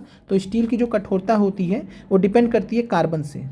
कार्बन नॉन मेटल होता है जिसको हम स्टेनलेस स्टील में मिलाते हैं, और नॉन मेटल कार्बन को जो मिलाया जाता है इसी वजह से मिलाया जाता है कि लोहे को या स्टील को हार्ड किया जा सके। तो कार्बन की स्टील की कठोरता अगर हमें बढ़ानी है तो कार्बन प्रतिशत अगर हम बढ़ा देंगे तो स्टील की कठोरता बढ़ जाएगी। अगला प्रश्न है 1935 में इकोसिस्टम की संकल्पना किसने दिया था? 1935 में तो ईपी ओडम, एजी टांसले, अर्नेस्ट हैकल। तो पारितंत्र या इकोसिस्टम की जो संकल्पना दिया था वो दिया था एजी टांसले ने 1935 में। अर्नेस्ट हैकल की बात करें तो इकोलॉजी शब्द से संबंधित है, ये इकोलॉजी शब्द इन्होंने दिया था। पारितंत्र के अजैविक कारक क्या हैं? अजैविक का मतलब है abiotic factors. Abiotic factors ecosystem के कौन है? तापमान एवं सूर्य का प्रकाश, अपघटक, अरे पौधे। ध्यान रखिए, जब भी आपसे अजैविक कारक पूछेगा तो आप वो ऑप्शन ढूंढिए जिसमें जान नहीं होता, कोई भी जीवन नहीं होता। तापमान में कोई टेम्परेचर जो होता है, गर्म ठंडा टेम्परेचर, उसमें कोई जीवन होता, कोई लाइफ होता है? कोई लाइफ नहीं होता है। सूर्य का प्रकाश आ रहा है, जा रहा है, कोई उसमें लाइफ होता, कोई जीवन होता? कोई जीवन नहीं होता। तो ये क्या है? अजैविक कारक के उदाहरण है। अपघटक में जीवन होता है, लाइफ होता है, हरे पौधों में लाइफ होता है। तो ये सभी किसके उदाहरण हैं? जैविक कारक के, बायोटिक फैक्टर्स के। तो तापमान एवं सूर्य का प्रकाश अजैविक कारक के उदाहरण हो जाएंगे। अगला प्रश्न है गहरे समुद्र के उष्ण जलीय वेंट पारितंत्र में प्राथमिक उत्पादक कौन होते हैं? और यहाँ से आप जो प्रश्न देख पा रहे हैं 76 नंबर से जो आप प्रश्न देख पा रहे हैं, यहाँ पर आपका साइंस का प्रश्न समाप्त हुआ। 76 प्रश्न से आपके इन्वायरमेंट के सवाल स्टार्ट हो रहे हैं। इन्वायरमेंट का हमने आपको पूरा प्लेलिस्ट करा रखा है, पढ़ा रखा है, 10 क्लास के आसपास है, जो आपका 9 to 12 एनसीईआरटी पर हमने पढ़ा रखा। अच्छे से देख लीजिएगा, कर लीजिएगा, कितना भी लेवल पे आपको सवाल पूछेगा सारे प्रश्न आपके हो जाएंगे। सब कुछ वहाँ डिटेल में पढ़ाया गया है। गहरे समुद्र के उष्ण जलीय बेंट पारितंत्र में प्राथमिक उत्पादक होते हैं साइनोबैक्टीरिया, रसायन संश्लेषण बैक्टीरिया, पादप प्लवक। कौन होते हैं? तो बात करें गहरे समुद्र के उष्ण जलीय बेंट पारितंत्र में, हाइड्रोथर्मल बेंट में जो प्राथमिक उत्पादक प्राइमरी प्रोड्यूसर होते हैं वो होते हैं रसायन संश्लेषित बैक्टीरिया या रसायन संश्लेषण बैक्टीरिया। सूक्ष्म अपमार्जक के उदाहरण कौन है? जीवाणु एवं कवक, शैवाल एवं कवक, नीलहरित शैवाल। तो यहाँ पर आप देखिए शैवाल यहाँ भी है, शैवाल यहाँ भी है। तो शैवाल और शैवाल, जो शैवाल अभी हमने देखा था किस स्थिति में होते हैं? प्राथमिक उत्पादक की स्थिति में। तो ये तो अपमार्जक होंगे नहीं, अपमार्जक होंगे नहीं। अपमार्जक की स्थिति में कौन आएंगे? जीवाणु एवं कवक। तो जीवाणु एवं कवक सूक्ष्म जीव होते ही हैं, अपमार्जक होते हैं, उसी के उदाहरण है। तो आंसर हो जाएगा ए। बाकी आगे चलकर हम आपको कुछ समय में जल्दी स्टार्ट करेंगे कि आपको कैसे 5 विकल्प वाले प्रश्नों को, यहाँ तो संभव नहीं है, 5 विकल्प वाले प्रश्नों को कैसे ट्रिक से कैसे सॉल्व करना चाहिए, जो एक दिमाग लगा के कैसे ट्रिक से सॉल्व करना चाहिए, ये भी हम आपको आगे सिखाएंगे। लोटिक पारितंत्र का उदाहरण क्या है? 2 प्रकार के पारितंत्र होते हैं, लेंटिक और लोटिक। लेंटिक का मतलब है स्टेटिक, रुका हुआ तो कच्छ क्षेत्र दलदल है। लोटिक जब पूछे यानी बहता हुआ, तो आंसर हो जाएगा नदियाँ। तो सी आंसर हो जाएगा। अगले प्रश्न पर चलते हैं। एक खाद्य श्रृंखला में कौन सा पोषक स्तर का ऊर्जा स्तर सबसे कम होता है? टीआरई 3.0 में पूछा गया था कि किसका पोषक स्तर का ऊर्जा स्तर सबसे ज़्यादा होता है, सबसे ज़्यादा उत्पादक का होता है। यहाँ सबसे कम पूछा गया है, तो सबसे कम किसका होता है? उच्चतम पोषक स्तर के उपभोक्ता।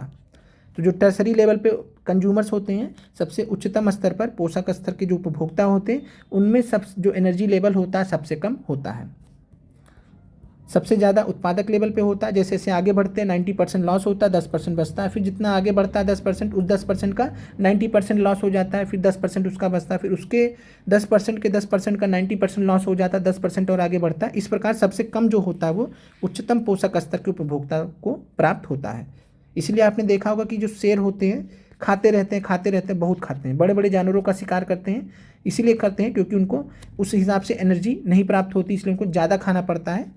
वही हम मानव लोग हैं तो थोड़ा सा भी खा लेते हैं तो पेट भर जाता है। लेकिन मानव में भी आपने देखा होगा कुछ मानव ऐसे होते हैं कि खाते ही रहते हैं। अलग अलग स्थिति है सभी की। चलिए आगे बढ़ते हैं। निम्नलिखित में से किस प्रकार की खाद्य श्रृंखला है? अपरद जिसको हम डेट्रिटस बोलते हैं, केचुआ, मेढक, सांप, चील। तो एक यहाँ पर आपको खाद्य श्रृंखला दी गई है और पूछा जा रहा है कि किस प्रकार की खाद्य श्रृंखला है। चारण खाद्य श्रृंखला है, ग्रेजिंग फूड चेन है, अपरद खाद्य श्रृंखला है, डेट्रिटस फूड चेन है, या स्थलीय चारण खाद्य श्रृंखला है। तो यहाँ पर अगर हम बात करें तो जब भी आपको कहीं अपरद मिल जाएगा तो आपका आंसर भी अपरद हो जाएगा। प्रश्न में ही उत्तर था। अगला प्रश्न है सौर विकिरण की सबसे महत्वपूर्ण भूमिका किस चक्र में होती है? कार्बन चक्र में, नाइट्रोजन चक्र में, जल चक्र में। तो सौर विकिरण की अगर हम बात करें तो सौर विकिरण की जो भूमिका होती है कार्बन चक्र में भी होती है, प्रकाश संश्लेषण की प्रक्रिया में, जल चक्र में भी होती है, लेकिन सबसे महत्वपूर्ण जो भूमिका होती है जल चक्र में। बगैर सौर विकिरण के जल चक्र चल ही नहीं पाएगा, संपादित ही नहीं हो पाएगा। तो सौर विकिरण पे पूरी तरीके से निर्भर होता है जल चक्र। तो जल चक्र में सबसे महत्वपूर्ण, सबसे पूछा गया, जब भी सबसे वर्ड आ जाएगा सबसे महत्वपूर्ण, तो ध्यान रखिएगा सबसे महत्वपूर्ण का मतलब है एक ही आंसर आपका होगा, वो है जल चक्र। ये भी हमने आपको एनसीईआरटी में पढ़ा रखा है। अगला प्रश्न है, कौन सा पारिस्थितिकी पिरामिड सीधा, सदैव सीधा या अपराइट होता है? ऊर्जा का पिरामिड, संख्या का पिरामिड, व्यवहार का पिरामिड। तो संख्या का पिरामिड, व्यवहार का पिरामिड हमने देखा अलग अलग केस में ये कैसा होता है, सीधा भी होता है, उल्टा भी होता है, सीधा प्लस उल्टा दोनों होता है अलग अलग केस में। ऊर्जा का जो पिरामिड होता है वो हर स्थिति में कैसा होता है, वो सीधा होता है, अपराइट होता है। ऊर्जा का पिरामिड किस तरीके से, इस तरीके से होता है, एक दिशिक होता है, एक दिशिक होता है, एक ही दिशा में होता है, और हमेशा कैसा होता है, सदैव सीधा होता है, अपराइट होता है। तो आंसर ए हो जाएगा। पारिस्थितिकी अनुक्रमण, इकोलॉजिकल सक्सेशन की प्रक्रिया शुरू जो करते हैं उनको हम बोलते हैं अग्रणी समुदाय, पायनियर कमेटी। और पायनियर कमेटी के उदाहरण कौन है? तो डिटेल में हमने एनसीईआरटी में आपको पढ़ाया है। मॉस और लाइकेन, घास एवं झाड़ियाँ, जड़ी बूटी एवं पौधे। तो यहाँ पर अगर हम बात करें तो मॉस और लाइकेन जो है ये उदाहरण है अग्रणी समुदाय के, जिनको हम पायनियर कमेटी बोलते हैं। तो पायनियर कम्युनिटी या अग्रणी समुदाय के उदाहरण है मॉस और लाइकेन। किसी भी क्षेत्र में आपने देखा होगा कि कोई बंजर जमीन है या कोई बंजर चट्टान है, चट्टान पे आपने देखा होगा कि बहुत आराम से लाइकेन वगैरह हरे हरे आपने देखा होगा, जब बारिश वगैरह हुई कुछ हुआ तो लाइकेन्स, मॉस, ये सब बहुत जल्दी आ जाते हैं। तो मॉस और लाइकेन सबसे पहले आते हैं, फिर धीरे धीरे जो है घास एवं झाड़ियाँ, जड़ी बूटी वाले पौधे, ये सब आते हैं, फिर एक पूरा पारितंत्र का निर्माण होता है, पेड़ पौधे आते हैं, इस तरीके से प्रक्रिया चलती है जिसको हमने डिस्कस किया है। तो पारिस्थितिकी अनुक्रमण के अग्रणी समुदाय पायनियर कमेटी जो सबसे पहले आते हैं, मॉस और लाइकेन आंसर हो जाएगा। अगला प्रश्न है, किसी क्षेत्र की जनसंख्या को प्रभावित करने वाले कारक कौन से हैं? जन्म दर, मृत्यु दर, विवाह, जन्म दर, मृत्यु दर, प्रवास, शिशु जन्म दर, मृत्यु दर, गैर प्रवास। क्या आंसर होगा? ये भी आपका TRE 2 में पूछा गया, तो आंसर होगा जन्म दर, मृत्यु दर और प्रवास। ध्यान रखिएगा विवाह प्रवास के अंतर्गत ही आता है, विवाह को आपको स्पेसिफिकली नहीं देखना है ये, ठीक है। तो और कहने का मतलब है किसी क्षेत्र की जनसंख्या को प्रभावित करने वाले जो कारक हैं, जो मतलब स्टडी करके पूरी थ्योरी दी गई है उस अकॉर्डिंग ये 3 माने जाते हैं। तो यही 3 होंगे। अपनी तरफ से आपको एक्स्ट्रा दिमाग नहीं लगाना कि विवाह भी होगा तो चलो एक से अधिक आंसर लगा देते हैं, ये आपको ध्यान रखना है। तो यहाँ पे आंसर बी हो जाएगा। रेड सैंडर्स को वन्यजीव संरक्षण अधिनियम 1972 के किस अनुसूची में संरक्षण प्रदान किया गया है? सामान्यतः अगर हम बात करें तो जो ये शेड्यूल नंबर 6 है, इसमें हम पौधों को रखते हैं। वन्यजीव संरक्षण अधिनियम, वाइल्ड लाइफ प्रोटेक्शन एक्ट 1972 के अकॉर्डिंग जो पौधे होते हैं जिनको संरक्षण की ज़रूरत होती है उनको हम शेड्यूल 6 में रखते हैं। लेकिन जो रेड सैंडर्स है ये पहले इसी स्थिति में था, रेड सैंडर्स की अगर बात करें तो, लेकिन अब इसको परिवर्तित करके 2022 में परिवर्तन किया था, इसको शेड्यूल 4 में रख दिया गया है। तो शेड्यूल 6 हमने आपको पढ़ाया था, तो वहाँ आप इसको सही कर लीजिएगा। अभी करंटली ये किस शेड्यूल में है? तो शेड्यूल 4 में है। ध्यान रखिएगा रेड सैंडर्स को आंध्र प्रदेश सरकार ने शेड्यूल 4 में कर रखा है, तो याद रखिएगा मतलब आंध्र प्रदेश में पाया जाता है। और आपको वैसे देखना है तो शेषाचलम की जो पहाड़ियाँ हैं, शेषाचलम का जो जंगल है, वो जो क्षेत्र है पूरा रेड सैंडर्स के लिए जाना जाता है। पुष्पा मूवी जो आई थी पूरी की पूरी रेड सैंडर्स के जो इलीगल व्यापार है उसी पर आधारित थी, स्मगलिंग जिसको कह सकते हैं आप। तो रेड सैंडर्स को इसलिए शेड्यूल 4 में रख दिया गया। क्यों रख दिया गया? कि बहुत ज़्यादा इसका संरक्षण की आवश्यकता है, बहुत ज़्यादा इसका अतिदोहन हो रहा था। पुष्पा मूवी के अगर आपने देखा होगा तो वहाँ से आप समझ सकते हैं कि किस लेवल पे स्मगलिंग की जा रही थी। तो रेड सैंडर्स को याद रखिएगा, पहले शेड्यूल 6 में था, अभी ये शेड्यूल 4 में है। तो प्रश्न के हिसाब से राइट आंसर क्या बनता? शेड्यूल 4। करंटली शेड्यूल 4 में है, तो ये आपको ध्यान रख। वैसे जो पौधे हैं वो शेड्यूल 6 में रखे गए हैं। अगला प्रश्न है, निम्नलिखित में से कौन ब्रूड परजीवितावाद, ब्रूड पैरासिटिज्म का संबंध दर्शाते हैं? कोयल परजीवी के रूप में और कौवा मेजबान के रूप में, कबूतर परजीवी के रूप में, कोयल मेजबान के रूप में, कोबरा परजीवी के रूप में, कबूतर मेजबान के रूप में। तो अगर हम बात करें ब्रूड परजीवितावाद, तो ब्रूड परजीवितावाद होता क्या है कि कुछ पक्षी होते हैं जैसे कि कोयल, ये क्या करते हैं कि जब इनके जो बच्चे होते हैं, अंडे होते हैं, ये अपने अंडे को कौवे के घोंसले में रख देते हैं, और कौवा उनको जो है जो अंडे रहते हैं इनको सोचता है कि हमारे ही बच्चे हैं, तो ये कौवा क्या करेगा, इनको सेता रहेगा और जब टाइम आएगा, जब बच्चे इसमें निकलने वाले होंगे तो कोयल उनको ले जाएगी। तो इस तरीके से जो प्रक्रिया चलती है, जो संबंध चलता है, इसको हम ब्रूड परजीवितावाद कहते हैं, जिसमें कोयल अपने जो अंडे होते हैं वो कहाँ रख देती है, कौवे के नेस्ट में, घोंसले में, और कौवा उनको अनजाने में ही सही उनका मतलब एक जो प्रक्रिया होती है सेकने की वो पूरी कर देता है, और जब टाइम आता है तो कोयल अपने बच्चों को ले जाती है। तो कोयल यहाँ पर आंसर हो जाएगा ए। अगला प्रश्न है, पक्के या पखुई टाइगर रिजर्व कहाँ पर स्थित है? अरुणाचल प्रदेश, मिजोरम, मणिपुर। सब कुछ हमने आपको पढ़ा रखा है। तो पक्के पखुई टाइगर रिजर्व की बात करें, अरुणाचल प्रदेश में स्थित है। निम्नलिखित में से कौन सा द्वितीयक प्रदूषक नहीं है? दो प्रकार के प्रदूषक आपने पढ़े हैं, प्राथमिक और द्वितीयक। 15 मार्च को सवाल पूछा गया था। तो प्राथमिक और द्वितीयक की बात करें तो पैन और ओजोन तो द्वितीयक प्रदूषक में आते हैं। कौन सा नहीं है? तो आंसर हो जाएगा HF। तो ध्यान रखिएगा, HF जो ये प्राथमिक प्रदूषक का उदाहरण है। प्राथमिक प्रदूषक में आप सिंपल में समझ सकते हैं कि प्राथमिक प्रदूषक में जो डायरेक्टली प्रभाव छोड़ते हैं, जैसे कि आप SO2 देख लीजिए, NO2 देख लीजिए, तो ये ऐसे प्रदूषक है जो सीधे सीधे मतलब पर्यावरण में उत्सर्जित होते हैं और नुकसान पहुंचाते हैं। प्राथमिक होते हैं। द्वितीयक प्रदूषक वो होते हैं जो प्राथमिक से मिलकर बनते हैं। प्राथमिक फिर से रिएक्शन करता है और रिएक्शन करके द्वितीयक प्रदूषक बनाता है। इस तरीके से आप समझ सकते हैं। तो पैन और ओजोन किसके उदाहरण है? द्वितीयक प्रदूषक के। HF यहाँ पर किसका उदाहरण है? प्राथमिक का। तो यहाँ पर C आंसर हो जाएगा। अगला प्रश्न है, हाल ही में बिहार में नए रामसर स्थल के रूप में स्थापित नागी और नकटी पक्षी अभ्यारण्य किस जिले में स्थित है? तो जून में हुआ था ये, जून 2024 में। तो जून 2024 में नागी और नकटी पक्षी अभ्यारण्य को रामसर स्थल के रूप में घोषित किया गया था। कंवर झील की अगर बात करें तो सबसे पहला रामसर स्थल था बिहार का। नागी नकटी के बाद टोटल 3 हो गए हैं, और ये यहाँ पर बेगूसराय, रोहतास, मुंगेर। तो यहाँ पर अगर हम बात करें तो जमुई में स्थित है। तो आंसर आपका यहाँ पर जो है हो जाएगा नन ऑफ दिस। ये आपको क्लियर हो गया होगा। तो जमुई में है, जमुई जिले में स्थित है दोनों ही, नागी और नकटी पक्षी अभ्यारण्य। भारतीय संविधान को 26 नवंबर 1949 को किसके द्वारा अंगीकृत, अधिनियमित और आत्मर्पित किया गया? तो अगर आपने प्रस्तावना अच्छे से पढ़ी है तो वहाँ पर ये शब्द लिखे गए हैं। तो ब्रिटिश संसद, संविधान सभा, भारत के राष्ट्रपति। तो संविधान सभा द्वारा किया गया था। इस प्रश्न का राइट आंसर बी हो जाएगा, संविधान सभा। संविधान सभा द्वारा 26 नवंबर 1949 को अंगीकृत किया गया, अधिनियमित किया गया, आत्मर्पित किया गया था। स्वतंत्र भारत के प्रथम लोकसभा स्पीकर अध्यक्ष कौन थे? तो ये भी हमने आपको पढ़ा रखा है। तो गणेश वासुदेव मावलंकर, जिनको हम GB मावलंकर भी कहते हैं। तो GB मावलंकर या गणेश वासुदेव मावलंकर प्रथम लोकसभा स्पीकर थे या अध्यक्ष थे, याद रखिएगा। कैबिनेट मिशन योजना के तहत संविधान सभा का गठन, स्थापना कब किया गया था? कैबिनेट मिशन योजना के तहत आपको मालूम है संविधान सभा का गठन हुआ था।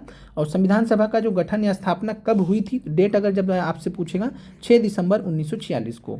9 दिसंबर 1946 याद रखिएगा। 9 दिसंबर 1946 को क्या हुआ था? तो संविधान सभा की पहली बैठक हुई थी, प्रथम बैठक हुई थी, जिसमें आपको मालूम है कि सबसे वरिष्ठतम सदस्य जो कि सच्चिदानंद सिन्हा जी थे, उनको टेम्परेरी रूप से, अस्थायी रूप से अध्यक्ष चुना गया था। फिर 11 दिसंबर को दूसरे संविधान सभा के मीटिंग या बैठक में राजेंद्र प्रसाद जी को संविधान सभा का परमानेंट अध्यक्ष चुन लिया गया था। तो यहाँ पर जो आंसर है 6 दिसंबर 1946 हो जाएगा। अगला प्रश्न है आपके सामने, संविधान सभा द्वारा राष्ट्रीय ध्वज को कब अपनाया गया? संविधान सभा द्वारा राष्ट्रीय ध्वज, नेशनल फ्लैग आपसे पूछा जा रहा, 22 जनवरी 1947, 22 जुलाई 1947, 22 जनवरी 1949। तो संविधान सभा द्वारा राष्ट्रीय ध्वज जो था, नेशनल फ्लैग था, इसको कब एक्सेप्ट किया गया था, कब इसको अपनाया गया था? तो यहाँ पर जो आपका राइट आंसर हो जाएगा वो हो जाएगा 22 जुलाई 1947 को। जब आपसे पूछेगा कि उद्देश्य प्रस्ताव को कब स्वीकार किया गया था, उद्देश्य प्रस्ताव ऑब्जेक्टिव रेजोल्यूशन को कब स्वीकार किया गया था, एक्सेप्ट किया गया था, अपनाया गया था? तो 22 जनवरी 1947 हो जाएगा उद्देश्य प्रस्ताव। उद्देश्य प्रस्ताव आप सभी को मालूम है कि 13 दिसंबर 1946 को संविधान सभा के तीसरे बैठक में जवाहरलाल नेहरू जी के द्वारा पेश किया गया था। उद्देश्य प्रस्ताव को फाइनली 22 जनवरी 1947 को संविधान सभा द्वारा स्वीकार कर लिया गया, और यही उद्देश्य प्रस्ताव आगे चलकर क्या बना था? प्रस्तावना। और जब आपसे पूछेगा कि प्रस्तावना को संविधान सभा द्वारा कब स्वीकार किया गया, तब आप क्या आंसर देंगे? तब आप देंगे 26 नवंबर 1949। ध्यान रखिएगा, जिस दिन संविधान को एक्सेप्ट किया गया, संविधान को स्वीकार किया गया था, संविधान को कब स्वीकार किया गया है, अपनाया गया है? 26 नवंबर 1949। इसलिए 26 नवंबर को हम क्या मनाते हैं? संविधान दिवस मनाते हैं। तो प्रस्तावना भी उसी डेट में ही जाएगा। तो प्रस्तावना जब आपसे पूछेगा तो 26 नवंबर 1949। संविधान पूछेगा कब अपनाया गया? 26 नवंबर 1949। संविधान को लागू कब किया गया? तो 26 जनवरी 1950। तो इस प्रश्न का आपको आंसर क्लियर हो गया होगा। 95 में आंसर बी है। राष्ट्रीय पंचायती दिवस कब मनाते हैं? तो राष्ट्रीय पंचायती राज दिवस कब मनाते हैं? 25 जनवरी, 24 अप्रैल, 1 जून। तो यहाँ पर आंसर है आपका 24 अप्रैल। 24 अप्रैल 1973 वो डेट था, माफ़ कीजिएगा, 24 अप्रैल 1993।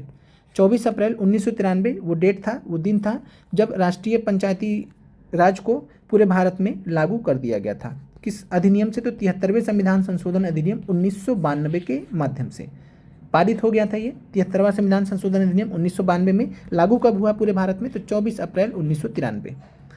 आगे बढ़ते हैं, इसीलिए हम इस डेट को क्या मनाते हैं? राष्ट्रीय पंचायती राज दिवस। लोकसभा या विधानसभा चुनाव में खड़े होने के लिए उम्मीदवार को कम से कम कितने वर्ष का होना चाहिए? तो लोकसभा यहाँ पे आपसे पूछा जा रहा है, या विधानसभा पूछे तो दोनों के लिए एक ही है, और वो कितना है? तो यहाँ पर आंसर हो जाएगा 25 वर्ष। तो ध्यान रखिएगा कि अगर कोई लोकसभा से जा रहा है तो प्रधानमंत्री भी वो 25 वर्ष में बन सकता है, लेकिन अगर वो राज्यसभा, जब आप यहाँ से आपसे राज्यसभा या विधान परिषद आपसे जब पूछेगा तब 30 वर्ष हो जाएगा। क्लियर है आपको? तो लोकसभा विधानसभा के लिए 25 वर्ष। राष्ट्रपति और उपराष्ट्रपति के लिए कितना है? तो राष्ट्रपति और उपराष्ट्रपति के लिए 35 वर्ष है। राज्यसभा के लिए कितना है? तो राज्यसभा के लिए और विधान परिषद के लिए 30 वर्ष है, और लोकसभा विधानसभा के लिए 25 वर्ष है। अगला प्रश्न है, राष्ट्रपति की क्षमादान शक्तियों का वर्णन संविधान के किस अनुच्छेद में किया गया है? क्षमादान शक्तियों की अगर हम बात करें तो अनुच्छेद नंबर 72 में राष्ट्रपति की क्षमादान शक्तियों का वर्णन किया गया है डिटेल में। उपराष्ट्रपति के निर्वाचक मंडल में कौन होता है? उपराष्ट्रपति के निर्वाचक मंडल में बात करें तो यहाँ पर जो ए ऑप्शन है ये आपका सही है। संसद के दोनों सदनों के निर्वाचित और मनोनीत सदस्य। उपराष्ट्रपति आपसे यहाँ पूछा गया, ध्यान रखिएगा, राष्ट्रपति आपसे नहीं पूछा गया। राष्ट्रपति के केस में क्या होता है? निर्वाचित सदस्य होते हैं लोकसभा, राज्यसभा, राज्य की विधानसभा के निर्वाचित सदस्य होते हैं, और साथ में दिल्ली और पुडुचेरी विधानसभा के निर्वाचित सदस्य होते हैं। लेकिन यहाँ उपराष्ट्रपति जब आपसे पूछा जाएगा तो लोकसभा और राज्यसभा के निर्वाचित और मनोनीत सभी लोग पार्टिसिपेट करते हैं उपराष्ट्रपति के निर्वाचक मंडल में। आगे बढ़ते हैं, अगला प्रश्न है, अमेरिका में कैसी व्यवस्था है? अमेरिका में कैसी व्यवस्था है? तो यहाँ पर आपका हो जाएगा अध्यक्षात्मक व्यवस्था, प्रेसिडेंशियल सिस्टम। संसदीय व्यवस्था कहाँ पर है? तो ब्रिटेन में है, भारत में है। संसदीय व्यवस्था को हम प्रधानमंत्री व्यवस्था भी कहते हैं। अध्यक्षात्मक व्यवस्था कहाँ पर है? तो ये अमेरिका में व्यवस्था है, जिसमें जो राष्ट्रपति होते हैं वो सबसे मजबूत होते हैं। आपको भी पता है कि ट्रंप राष्ट्रपति बने हैं। संपत्ति के अधिकार को, राइट टू प्रॉपर्टी को मूल अधिकारों की सूची से, फंडामेंटल राइट्स की लिस्ट से कब हटाया गया था? किस संविधान संशोधन के माध्यम से? 42वें, 43वें, 44वें। तो इस प्रश्न का जो राइट आंसर है 44वें संविधान संशोधन अधिनियम 1978 के माध्यम से हटाया गया था। तो 101 का जो आंसर हो जाएगा वो हो जाएगा सी, 44वें संविधान संशोधन अधिनियम 1978। अगला है, भारत के प्रथम मुख्य चुनाव आयुक्त कौन थे? तो भारत के प्रथम मुख्य चुनाव आयुक्त कौन थे? तो ये थे सुकुमार सेन, आपको रटा होगा। आगे बढ़ते हैं, किस प्रधानमंत्री के कार्यकाल में 52वां संविधान संशोधन को, जो कि दल बदल से संबंधित था, दल बदल संबंधी कानून था, उसको कब लागू किए गए थे या स्थापित किए गए थे? तो कौन प्रधानमंत्री थे? तो 52वां संविधान संशोधन आया था 1985 में। याद करिए 1985 में कौन थे? तो वो थे राजीव गांधी। तो 103 में आंसर सी हो जाएगा। भारत के किस राष्ट्रपति ने 25 जून 1975 को तत्कालीन प्रधानमंत्री इंदिरा गांधी के नेतृत्व वाली सरकार की सिफारिश से राष्ट्रीय आपातकाल, नेशनल इमरजेंसी की घोषणा की थी? तो हमेशा आपको मालूम होना चाहिए कि प्रधानमंत्री घोषणा नहीं करते हैं, घोषणा कौन करेगा? राष्ट्रपति। तो राष्ट्रपति कौन थे उस समय? तो ये थे फखरुद्दीन अली अहमद। याद रखिएगा, महत्वपूर्ण सवाल है आपके लिए। आगे बढ़ते हैं, दिल्ली के मुख्यमंत्री को कौन नियुक्त करता है? तो अगर हम बात करें दिल्ली के मुख्यमंत्री, वैसे अगर हम आपसे पूछे कि नीतीश कुमार, मान लीजिए फिर से जब अभी कुछ टाइम पहले जब वो फिर से उन्होंने मुख्यमंत्री पद की शपथ ली थी नीतीश कुमार जी ने, तब उनको किसने मतलब कराया था प्रोसीजर सारा? तो उस केस में होता है मतलब उस केस में होता है गवर्नर। लेकिन दिल्ली के केस में याद रखिएगा कि दिल्ली के केस में मुख्यमंत्री का जो नियुक्ति होता है या अपॉइंटमेंट होता है वो कौन करते हैं? तो वो करते हैं राष्ट्रपति। क्यों करते हैं? क्योंकि केंद्र शासित प्रदेश है। केंद्र शासित प्रदेश होने की वजह से राष्ट्रपति को ये अधिकार दिए गए हैं। तो दिल्ली के केस में जब भी आपसे पूछेगा दिल्ली के मुख्यमंत्री को कौन नियुक्त करता है, तो आंसर आपका उपराष्ट्रपति हो जाएगा। अगला है, भारत के प्रथम संविधान संग्रहालय। करंट अफेयर के प्रश्न आपके नवंबर से आ रहे हैं। नवंबर के करंट अफेयर पूरा नवंबर महीने का हमने आपको यहाँ पर 15 करंट अफेयर कराएं तो आप देख लीजिएगा, महत्वपूर्ण प्रश्न है, परीक्षा में देखने को मिल सकते हैं। भारत के प्रथम संविधान संग्रहालय का उद्घाटन कहाँ पर किया गया है? तो भारत के प्रथम संविधान संग्रहालय IIT Delhi, OP Jindal global university Sonipat Haryana, IIT Allahabad. तो बी आंसर यहाँ पर राइट है। ध्यान रखिएगा, ओपी जिंदल ग्लोबल यूनिवर्सिटी में भारत के प्रथम संविधान संग्रहालय का उद्घाटन किया गया है। भारत का 13वां महापत्तन कौन होगा? तो भारत का 13वां महापत्तन की अगर हम बात करें तो यह है गलथिया की खाड़ी पत्तन। अगला प्रश्न है, वैश्विक भूख सूचकांक ग्लोबल हंगर इंडेक्स 2024 में भारत का रैंक कितना है? तो ये महत्वपूर्ण सूचकांक है जिससे प्रश्न आपको देखने को मिल सकते हैं। अभी 2024 वाला ही आया, 2025 वाला भी आना बाकी है। तो 2024 के अकॉर्डिंग अगर हम देखते हैं तो यहाँ पर 105 नंबर पर भारत की स्थिति है। 19वां G20 शिखर सम्मेलन 2024 कहाँ आयोजित किया गया था? तो 2023 में आपको मालूम है कि 2023 में दिल्ली में G20 मनाया गया था पूरा, और ये था 18वें नंबर का, जिसमें वसुधैव कुटुंबकम की विचारधारा पे, वसुधैव कुटुंबकम के थीम पे मनाया गया था। फिर 2024 में ये मनाया गया था 19वां G20 शिखर सम्मेलन, और ये मनाया गया था ब्राज़ील में। तो 109 का आंसर हो जाएगा सी। फिर है COP30 संयुक्त राष्ट्र जलवायु परिवर्तन शिखर सम्मेलन 2025 कहाँ आयोजित किया जाएगा? तो आपसे COP29 पूछा गया था TRE 3.0 री एग्ज़ाम में, यह था 2024 में, और ये हुआ था बाकू अजरबैजान में। तो बाकू अजरबैजान में हुआ था, लेकिन यहाँ से COP नंबर 30 पूछा गया है और 2025 पूछा गया, यानी 2025 में कब होगा? अभी हुआ नहीं है। 2025 में कहाँ होगा? तो यहाँ पर भी अगर हम बात करें तो ये होगा ब्राज़ील में, ब्राज़ील में ही होगा। तो यहाँ पर विकल्प में तो दिया नहीं, तो आंसर आपका 110 में क्या हो जाएगा? 110 में आंसर ई हो जाएगा। विश्व के प्रथम लकड़ी का उपग्रह का नाम क्या है, जिसे अंतर्राष्ट्रीय अंतरिक्ष स्टेशन के लिए नवंबर 2024 में प्रक्षेपित किया गया है, भेजा गया है? प्राइम सेट, लिग्नोसेट, जी सेट N2। तो यहाँ पर बात करें लिग्नोसेट, एल से लकड़ी, एल से लिग्नोसेट, याद रख लीजिएगा। अगला प्रश्न है, नवंबर 2024 में अटलांटा यूएसए में विश्व के ध्रुवतम फास्टेस्ट सुपर कंप्यूटर की टॉप 500 की लिस्ट जारी की गई है। इस सूची के अनुसार भारत का सबसे फास्टेस्ट सुपर कंप्यूटर कौन सा है? आपको साथ में ये भी कमेंट करना है कि पूरे विश्व का सबसे फास्टेस्ट सुपर कंप्यूटर इस लिस्ट के अकॉर्डिंग कौन सा है। भारत की अगर हम बात करते हैं तो एरावत PSAI, या एरावत भी आपको दिया रहेगा तो वो भी सही रहेगा। तो एरावत PSAI जो है ये भारत का सबसे फास्टेस्ट सुपर कंप्यूटर है। तो भारत का जब आपसे पूछेगा तो एरावत आंसर हो जाएगा। पूरे विश्व का आप कमेंट करके बताइए कि नवंबर 2024 की लिस्ट के अकॉर्डिंग पूरे विश्व का सबसे तेज सुपर फास्टेस्ट सुपर कंप्यूटर कौन सा है। अगले प्रश्न पे चलते हैं। नवंबर 2024 में भारत के नए नियंत्रक एवं महालेखा परीक्षक कैग जिनको बोलते हैं, कैग के बारे में भारतीय संविधान में अनुच्छेद 148 में बताया गया है। तो अनुच्छेद 148 कैग से संबंधित है, नियंत्रक एवं महालेखा परीक्षक से। किसने पदभार ग्रहण किया नवंबर 2024 में? ऑप्शन आपके सामने है। तो यहाँ पर आंसर है के संजय मूर्ति। तो के संजय मूर्ति, महत्वपूर्ण प्रश्न, ध्यान रखिएगा, अपॉइंटमेंट से रिलेटेड। ताइवान ने भारत के किस शहर में ताइपे आर्थिक और सांस्कृतिक केंद्र TECC की स्थापना किया है? तो अगर हम 114 का देखें तो यहाँ पर आंसर है मुंबई। तो मुंबई आंसर है, आंसर सी हो जाएगा। अगला प्रश्न है, भारत अमेरिका संयुक्त विशेष बल अभ्यास व्रज प्रहार का 15वां संस्करण कहाँ आयोजित किया गया है? तो व्रज प्रहार नामक जो अभ्यास है 15वां संस्करण भारत अमेरिका के बीच में, ये इडाहो USA में, इडाहो एक जगह है USA में, तो इडाहो USA में मनाया गया था। हर वर्ष किस दिन को विश्व सुनामी जागरूकता दिवस, याद रखिएगा इंपॉर्टेंट डे है। तो विश्व सुनामी जागरूकता दिवस कब मनाया जाता है? तो 116 का जो राइट आंसर है वो है सी, 5 नवंबर को हम मनाते हैं। हाल ही में किस राज्य सरकार ने सर्पदंश को, यानी जो सांप जो काट लेता है, तो सर्पदंश को अधिसूचित रोग घोषित किया है? तमिलनाडु, बिहार, झारखंड क्या आंसर होगा? तो यहाँ पर हो जाएगा तमिलनाडु। और ये सारी घटनाएं नवंबर की हैं। किस राज्य सरकार ने सौर ऊर्जा को बढ़ावा देने के लिए आओ और सौर ऊर्जा परियोजना स्थापित करने की पहल शुरू की है? तो आओ और सौर ऊर्जा परियोजना स्थापित करें, ऐसी जो पहल है वो किया है हिमाचल प्रदेश ने। भारतीय अंतर्राष्ट्रीय फिल्म महोत्सव IFFI 2024 कहाँ आयोजित किया जाएगा या कहाँ आयोजित किया गया है? तो ये आंसर यहाँ पर आपका बी है, गोवा। अंतर्राष्ट्रीय फिल्म महोत्सव गोवा में आयोजित किया गया था 2024 का। नवंबर 2024 में किस देश ने जल की कमी, सूखे और जंगल की आग के कारण राष्ट्रीय आपातकाल घोषित किया? तो नेशनल इमरजेंसी लग गया है और ये लगा है इक्वाडोर में।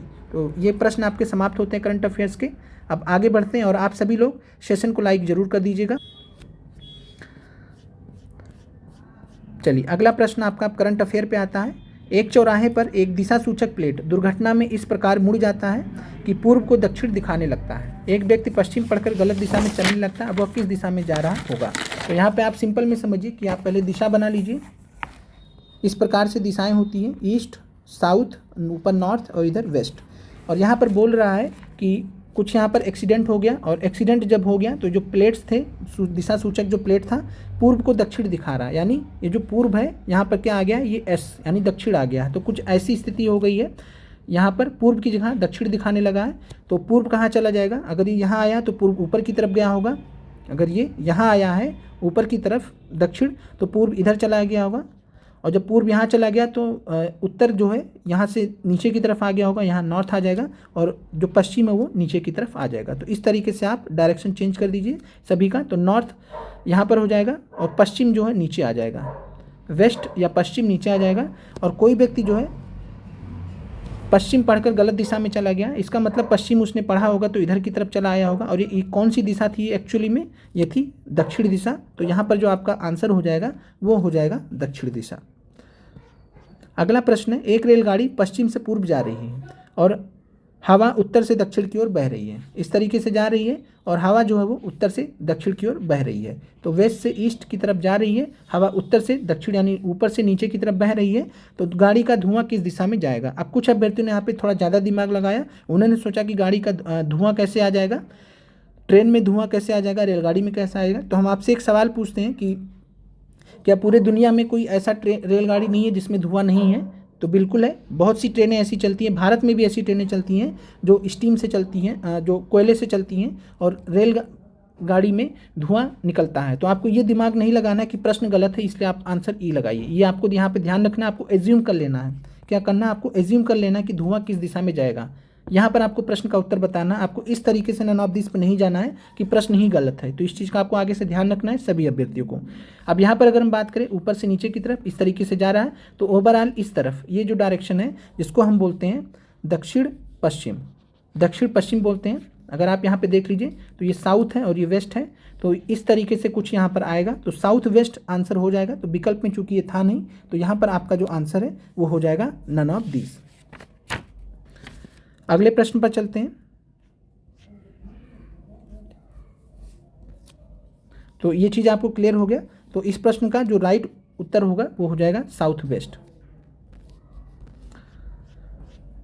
एक आदमी ने कहा कि यह लड़की मेरी माँ के पोते की पत्नी है, वह आदमी लड़की का कौन लगता है। तो एक आदमी ने कहा कि यह लड़की मेरी माँ के, तो पहले आपको यहाँ पर एक डायग्राम बना लेना है, उस आदमी का ही डायग्राम बना लीजिए।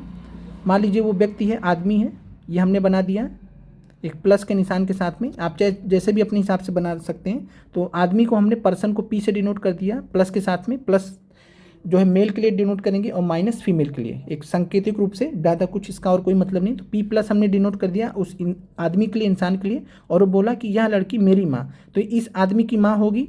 तो यहाँ पर हमने ये दर्शा दिया कि जो है XYZ कोई इनकी माँ है, इस आदमी की माँ है, इनके ऊपर जाएंगी एक सीक्वेंस में, और इनके माँ के पोते की, तो इनके माँ का पोता कौन होगा, तो इन्हीं का बच्चा होगा, इन्हीं का लड़का होगा। तो यहाँ पर अगर हम बात करें तो ये Y हो गए, ये प्लस हो गए, और पोते की पत्नी है, तो यहाँ पर पोते की मतलब पत्नी जो होगी, कोई पत्नी होगा, तो यहाँ पे जेड बना देते हैं माइनस के साथ में, इस प्रकार से। अब यहाँ पर आप देखिए, समझ गए होंगे आप कि आदमी जो है लड़की का कौन लगेगा। तो ये आदमी है, ये इसका लड़का है, और लड़के की पत्नी है, तो आदमी लड़की का क्या लगेगा, ससुर लगेगा। तो यहाँ पे आंसर ससुर हो जाएगा। अगला प्रश्न है, रेखा मनीष की बहन रीमा के भाई की एकमात्र पुत्री है, रेखा मनीष से किस प्रकार संबंधित है। अब यहाँ पर आपको जो है मनीष हो गए प्लस के साथ में, मनीष की बहन है रीमा, मनीष की बहन रीमा माइनस के साथ में, रीमा के भाई की एकमात्र पुत्री है। तो यहाँ पर हमने बना लिया कि रीमा का मान लीजिए कि रीमा का मान लीजिए एकमात्र भाई है, एक केस मान लेते कि रीमा का एकमात्र, प्रश्न में नहीं दिया कि एकमात्र भाई है, पुत्री दिया है कि एकमात्र पुत्री है, तो ये लड़की हो गई जो कि मनीष की पुत्री हो गई। तो इस केस में आंसर पुत्री हो जाएगा। लेकिन मान लीजिए रीमा का एक और भाई है, तब क्या करिएगा, रमेश है और रमेश की पुत्री हो गई है। दूसरा केस बन सकता है कि रमेश की पुत्री होगी, तब उस केस में मनीष इस लड़की का क्या लगेगा, चाचा लगेगा। अगर रीमा का एक ही भाई है, प्रश्न में दिया नहीं गया, इस वजह से आपका आंसर भतीजे भी होगा, पुत्री भी होगा। तो ध्यान रखिएगा। और पुत्री कब होगा, जब रीमा का केवल एक भाई होगा, वो मनीष, और मनीष की बेटी ही जो है यहाँ पर आंसर बन जाएगा। रमेश, मान लीजिए रीमा का एक और भाई है, रमेश है, तो रमेश की जो पुत्री होगी मनीष की क्या लगेगी, भतीजी लगेगी। तो भतीजी और पुत्री दोनों सही है, तो एक से अधिक आंसर हो जाएगा। ए प्लस बी का तात्पर्य ए पिता है बी का, ए डॉट बी का, ए स्टार बी का तात्पर्य ए पत्नी है बी की, ए बटे बी का तात्पर्य है ए माता है बी की। तो निम्न में से किसका तात्पर्य एन नानी है डी की। तो आप इसको सॉल्व कर लीजिएगा, तो यहाँ से आपको आंसर बन जाएगा। सबसे पहले स्टेप में अगर हम बात करें एन बटे क्यू की, तो एन बटे क्यू का मतलब क्या है, एन बटे क्यू का मतलब क्या है कि एन माता है क्यू की, एन माता है क्यू की। यहाँ से समझ लीजिए ए माता है बी की, तो एन बाई क्यू का मतलब क्या हो जाएगा, एन माता है क्यू की। तो एन माता है क्यू की, तो एन ऊपर हो जाएगा और क्यू नीचे हो जाएगा, इस तरीके से हो जाएगा। फिर इसके बाद हम आएंगे तो यहाँ पे पहुँचेंगे, एन बाई क्यू हो गया है। अब क्यू स्टार पी हमें पता करना है, इसके बाद क्यू स्टार पी पता करना है। क्यू स्टार पी क्या हो जाएगा, तो क्यू स्टार पी हो जाएगा कि क्यू पत्नी है पी की, क्यू पत्नी है पी की। प्रश्न के हिसाब से क्यू पत्नी है पी की, और ये हो जाएगा यहाँ पर एन माइनस तो पहले से था, ये हमारा पहले समीकरण से निकला था, क्यू और क्यू जो है पत्नी है पी की, तो पी की पत्नी है तो क्यू माइनस हो जाएगा, पी प्लस हो जाएगा। ये आपको इतना मिल गया। फिर तीसरे स्टेप में हम जाएंगे P plus D. P plus D क्या हो जाएगा, तो पी प्लस डी का मतलब हो गया ए पिता है बी का। तो यहाँ पर कुल मिला के हमें इस तरीके से समीकरण मिल जाएगा, ये पहले मिला, और पी पिता है डी का, तो डी जो है एन नानी है डी की। आप यहाँ पे देख सकते हैं कि ये महिला है, ये पुरुष है, ये आपस में पति पत्नी है, और पत्नी की जो माँ होगी वो इनके बच्चे की क्या लगेगी, नानी ही लगेगी। तो ये आंसर आपका ए हो जाएगा। यदि किसी सांकेतिक भाषा में मनी को HK CX लिखा जाता है, तो उसी भाषा में क्लॉक को कैसे लिखा जाएगा। तो यहाँ पर आपको सिंपली क्या किया गया है, हम क्लॉक का बता दे रहे हैं, मनी का उसी हिसाब से बनाया गया है। क्लॉक में 3 होता है, L का 12 होता है, O का 15 होता है, C का 3 होता है, K का 11 होता है। तो यहाँ पर जो है J हो जाएगा XHLAJ, और यहाँ पर क्या हुआ है -1 कर दिया गया, तो J 10 हो गया है। 3 में से यहाँ पे -2 कर दिया गया है, तो यहाँ पर A1 हो गया है। 15 में से यहाँ पर 3 घटा दिया गया है, तो यहाँ पर O से L आ गए हैं जो 12 होता है। 12 में से फिर यहाँ पर 4 घटा दिया गया, और -4 करने पर हमें L से हम H पर आ गए हैं, 8 पर आ गए। और उसी प्रकार से जो है C में हमने क्या किया, -5 कर दिया, तो हम X पर पहुँच गए। इस तरीके से -1 -2 -3 -4 -5 इस तरीके से किया गया। नंबर आप लिख लीजिएगा, आंसर आपको मिल जाएगा, आंसर हो जाएगा ए। यदि किसी सांकेतिक भाषा में लाइफ को 13J 7F लिखा जाता, तो उसी भाषा में लास्ट को कैसे लिखा जाएगा। तो यहाँ पर क्या किया गया है, यहाँ पर L का पहले आपको 13 लिखना है, फिर एक एक संख्या बढ़ा देनी। L 12 होता है तो 12 का 1 13 हो जाएगा, A में 1 जोड़ दीजिए तो B हो जाएगा, फिर S में 1 और जोड़ दीजिए तो यहाँ पर क्या हो जाएगा, तो S का 19 होता है, 19 में 1 जोड़ दीजिए तो 20 हो जाएगा, और T का अगला 1 बढ़ा दीजिए U हो जाएगा। पहले बार में आपको क्या करना है, अगला संख्या लिखना है, अगले बार में उसको अल्फ़ाबेट में एक अल्फ़ाबेट आगे बढ़ा देना, अल्टरनेट यही करना, तो 13B 20U आंसर हो जाएगा। यदि किसी सांकेतिक भाषा में लब को 5 6 9 7, ईयर को 7 2 1 लिखा जाता है, तो भाषा में लीव को कैसे लिखा जाएगा। तो यहाँ पर इसी से कॉपी कर लीजिए। L का यहाँ पे आपको 5 मिल जाएगा, E का आपको जो है 7 मिल जाएगा, A का आपको 2 मिल जाएगा, 9 7 को यहाँ से सीधे सीधे देख देख के कॉपी कर लीजिए, जिसके नीचे जो जो लिखा है उसी हिसाब से आंसर आपको मिल जाएगा। तो बी आंसर हो जाएगा 128 में। अगला प्रश्न है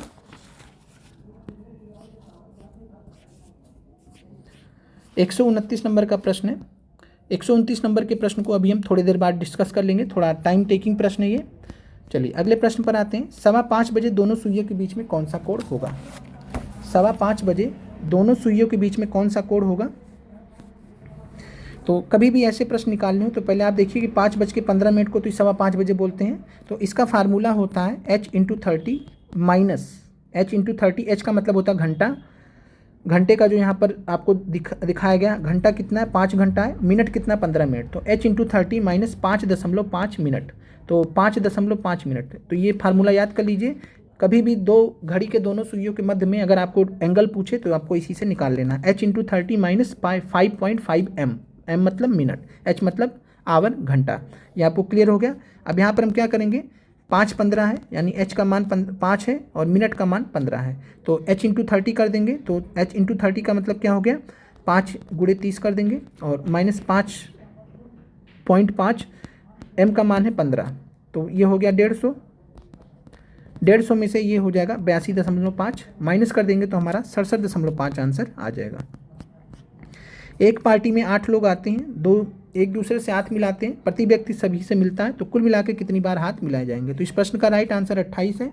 फार्मूला इसका आप एक याद रखिएगा ऐसे प्रश्नों के लिए, तो ऐसा आंसर हो जाएगा। n का मान 8 है, 8 लोग हैं तो यहाँ पे 8 रख दीजिए, तो 8 - 1/2, तो 8 × 7 हो जाएगा, बटे 2 हो जाएगा, 56/2 हो जाएगा, 28 आंसर हो जाएगा। ACGMUAE, यहाँ पर आपको पूछा गया कि अगली श्रृंखला में क्या होगा, तो यहाँ पर A से C में +2 हुआ है, C से G में अगर हम बात करें तो +4 हुआ है, G से M में +6 हुआ है, और M से U में +8 हुआ है। फिर वापस से अगर हम बात करें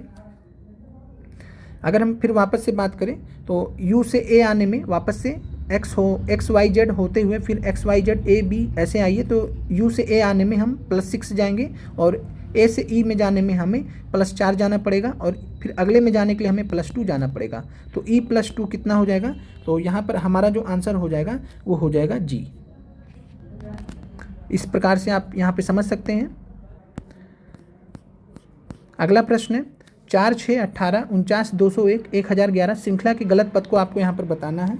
तो यहाँ पर जो पहला क्रम है इस प्रकार से यहाँ पे फॉलो किया गया, +2 ये 6 हो गया, 4 × 1 + 2 6 हो गया। अगले स्टेप में 6 को लिया गया है, 1 की जगह या 2 कर दिया गया, और यहाँ पे 2 की जगह 3 कर दिया गया, तो 6 दूनी 12 + 3 15 कर दिया गया। अगले स्टेप में यहाँ 15 यहाँ आ गया है, यहाँ पे 2 की जगह 3, 1 1 बढ़ रहा है, यहाँ पे 3 की जगह 4 हो जा रहा है, तो 15 × 45 = 4 49। तो यहाँ पर आप देखेंगे तो 6 के बाद जो है यहाँ पे अगर हम बात करें 4 के बाद 6 आया, ठीक है, 6 के बाद क्या आना चाहिए था, 15 आना चाहिए था, लेकिन यहाँ पर अगर हम बात करेंगे तो 18 यहाँ पर आपको विकल्प में दिख रहा होगा। तो इस प्रकार से यहाँ पर आप देखेंगे तो जो डी ऑप्शन है तो ये आपका आंसर हो जाएगा। डी आपका यहाँ नहीं होना चाहिए, गलत था, यहाँ पे क्या होना चाहिए, 15 होना चाहिए। ये प्रश्न आपको क्लियर हो गया होगा। आगे बढ़ते हैं, भिन्न संख्या चुनिए। तो यहाँ पर क्या है, इस प्रश्न का जो राइट आंसर है वो है 134 में आपको प्लस कर देना था, जैसे 2 + 4 + 6 12 है, 3 7 9, 3 7 10 + 2 12 हो गया, 4 3 7 2 9। तो ये जो 432 है इसको आप तीनों डिजिट को जोड़ेंगे तो 9 आएगा, 4 6 10 2 12, ये 12 आएंगे। तो इनके तीनों के सम 12 12 है, इनके 9 है, तो इसीलिए विषम संख्या हो जाएगा, भिन्न संख्या हो जाएगा। असंगत को चुनिए, खिलौना, वाहन, फर्नीचर। तो ये तीनों मानव के द्वारा निर्मित वस्तुएं हैं, मानव निर्मित वस्तुएं, पहाड़ प्राकृतिक है, तो असंगत यही हो जाएगा। अगले प्रश्न पर आते हैं, 100 और 200 के बीच में कितनी अभाज्य संख्याएं होती हैं। तो 100 और 200 के बीच में आपसे पूछा गया, तो 1 से 50 के बीच में रख लीजिए 15 होती हैं, 50 से 51 से 100 के बीच में कितनी होती है, तो 10 होती हैं, और ओवरऑल 1 से 100 के बीच में कितनी होती है, तो 25 होती हैं। 1 से 50 में 15, 51 से 100 में 10, 1 से 100 में 25। 100 से 200 के बीच में जब आपसे पूछेगा तब आपका आंसर हो जाएगा 21। किसी में नहीं दिया तो आंसर नन ऑफ दीस हो जाएगा। यदि किसी भिन्न का अंश 15% बढ़ जाता है और हर 20% घट जाता है तो प्राप्त भिन्न 17/65 हो, तो मूल भिन्न क्या हो जाएगा। तो यहाँ पर अगर हम बात करें तो यहाँ पे मान लीजिए कि यहाँ पर x/y है, जो भिन्न है x/y है, और इसमें 15% की बढ़ोतरी हो रही है, तो 115% लिख दीजिए। और y में क्या है कि जो नीचे का पार्ट है हमारा 20% जो हर है वो 20% घट रहा है, तो 80% कर दीजिए, 100 में से 20 घटा दीजिए तो 80% कर दीजिए, और इस 17/65 के बराबर है। परसेंटेज कट जाएगा, तो अगले स्टेप में क्या बचेगा, x × 115, परसेंटेज कट जाएगा, या नीचे बटे 100 करके सॉल्व कर लीजिए, y × 80/100 करके सॉल्व करें तब भी 100 कट जाएगा, बात एक ही है, बचेगा x × 115 बटे y × 80। तो यहाँ पर अगर हम बात करें x × 115 y × 80, यहाँ पर है हमारे पास 17/65, और हमें किसका मान निकालना है, तो हमें x/y का मान निकालना है, x/y का मान निकालना है, तो 80 इधर चला जाएगा, 115 नीचे चला जाएगा, और हम x/y को जब हम सॉल्व करेंगे तो हमारे पास जो आंसर आ जाएगा 272/1495। 272/1495 इस प्रश्न का राइट आंसर हो जाएगा।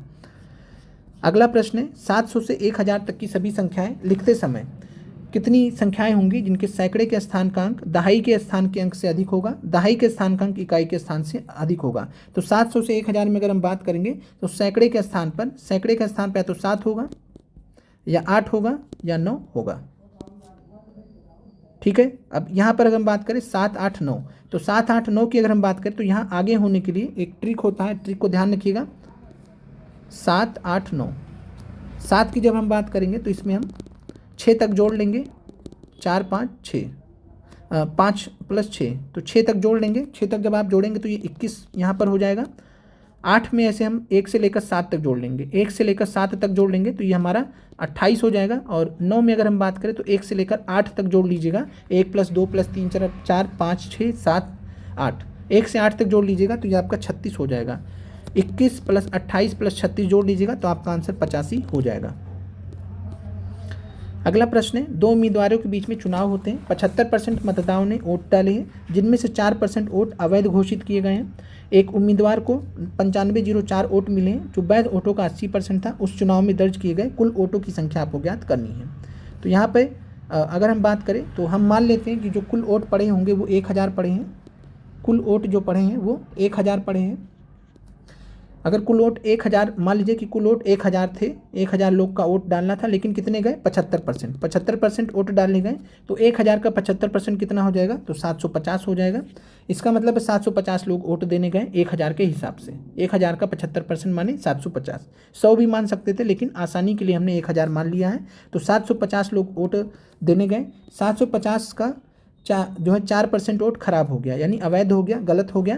तो 750 का 4% निकालेंगे तो ये हमें 30 वोट अवैध हो जाएगा, 30 वोट अवैध हो जाएगा। तो 750 में से 30 माइनस कर दीजिए, कितना हो जाएगा 720। तो 720 वोट कुल मिलाकर सही पड़े हैं। अब 720 वोट का यहाँ पर बोल रहा है कि एक आदमी है जिसको, कैंडिडेट है जिसको 80% वोट मिला है, वैध वोट का 80%, यानी 720 का 80% वोट इसको मिला है। तो 720 का 80% वोट मिला है। टोटल कितने वोट मिले इसको 9504, तो 720 गुणे 80%, और ये बराबर किसके आ जाएगा 9504 के। तो यहाँ पर हम इसको सॉल्व कर लेंगे, और जब हम इसको सॉल्व करेंगे तो 720 गुणे 80/100 हो जाएगा।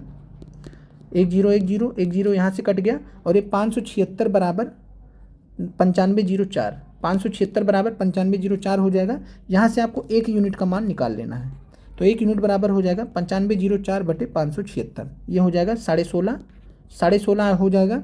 और यहाँ पर कुल वोट आपको निकालना है, कुल वोट की संख्या। तो हमने देखा था कुल वोट हमने कितना माना था, तो कुल वोट हमने माना था 1000, तो यहाँ पे हो जाएगा कुल मिलाकर 16.5 गुणे 1 यूनिट का मान है 16.5, 1000 यूनिट का मान कितना हो जाएगा, तो 1000 से मल्टीप्लाई कर देंगे और ये हो जाएगा 16,500। डी आंसर हो जाएगा। प्रत्येक प्रश्न के 1 अंक वाले 80 प्रश्नों की एक परीक्षा में अर्पिता पहले 40 प्रश्नों के 65% उत्तर सही देती है। तो यहाँ पे मान लीजिए 80 प्रश्न है, 40 प्रश्न इधर है, 40 इधर है, 40 इधर है। अब यहाँ पर 65% सही उत्तर देती हैं 40 प्रश्नों के, तो 65% 40 का कितना हो जाएगा, तो 40 गुणे 65% आप निकाल लीजिएगा। तो यहाँ पर आपका सॉल्व होके हो जाएगा 26, तो यानी कि 26 प्रश्न उसने इनिशियली सही किए हैं, 26 प्रश्न उसने सही किए हैं। अब कह रहे हैं कि 75% अंक पाने के लिए उसको, यानी 80 में से 75% अंक इसको पाने हैं, 26 यहाँ सही हुए, तो इन 40 में से इसको कितने प्रतिशत प्रश्न सही करने होंगे। तो 26 यहाँ पे सही हुए हैं, तो 80% का 75% कितना होता है, तो 80% का 75% होता है 60, 80 का 75% होता है 60, तो 60 टोटल 60 सही करने के लिए इसको यहाँ पे 34 प्रश्न सही करने होंगे। तो 26 + 34 60 हो जाएंगे, तो 60 प्रश्न सही हो जाएंगे 80 में से। तो यहाँ पर आपको बताना है कि 40 का 34 जो 40 का कितना परसेंट है, तो 34/40 गुणे 100 ये निकाल लीजिए, तो ये आपका 85% आप, यानी इसका मतलब है कि जो बाद के 40 प्रश्न है उसमें उसको 85% प्रश्नों को सही करना होगा, यानी कि 34 प्रश्नों को सही करना होगा। तो 85% या फिर 34 प्रश्नों को उसको सही करना होगा, तभी उसके 80% अंक ओवरऑल बनेंगे। अगला प्रश्न है, 6 क्रमागत संख्याओं अवरोही क्रम में व्यवस्थित की गई। अवरोही का मतलब है कि घटते क्रम में प्रथम 5 संख्याओं का औसत दिया गया है और अंतिम 5 संख्याओं का औसत आपको दिया गया है। प्रथम और अंतिम संख्याओं का अंतर आपसे पूछा गया, तो आपको ऐसे सिंपली निकाल लेना था, आपको औसत निकालने की भी आवश्यकता नहीं थी।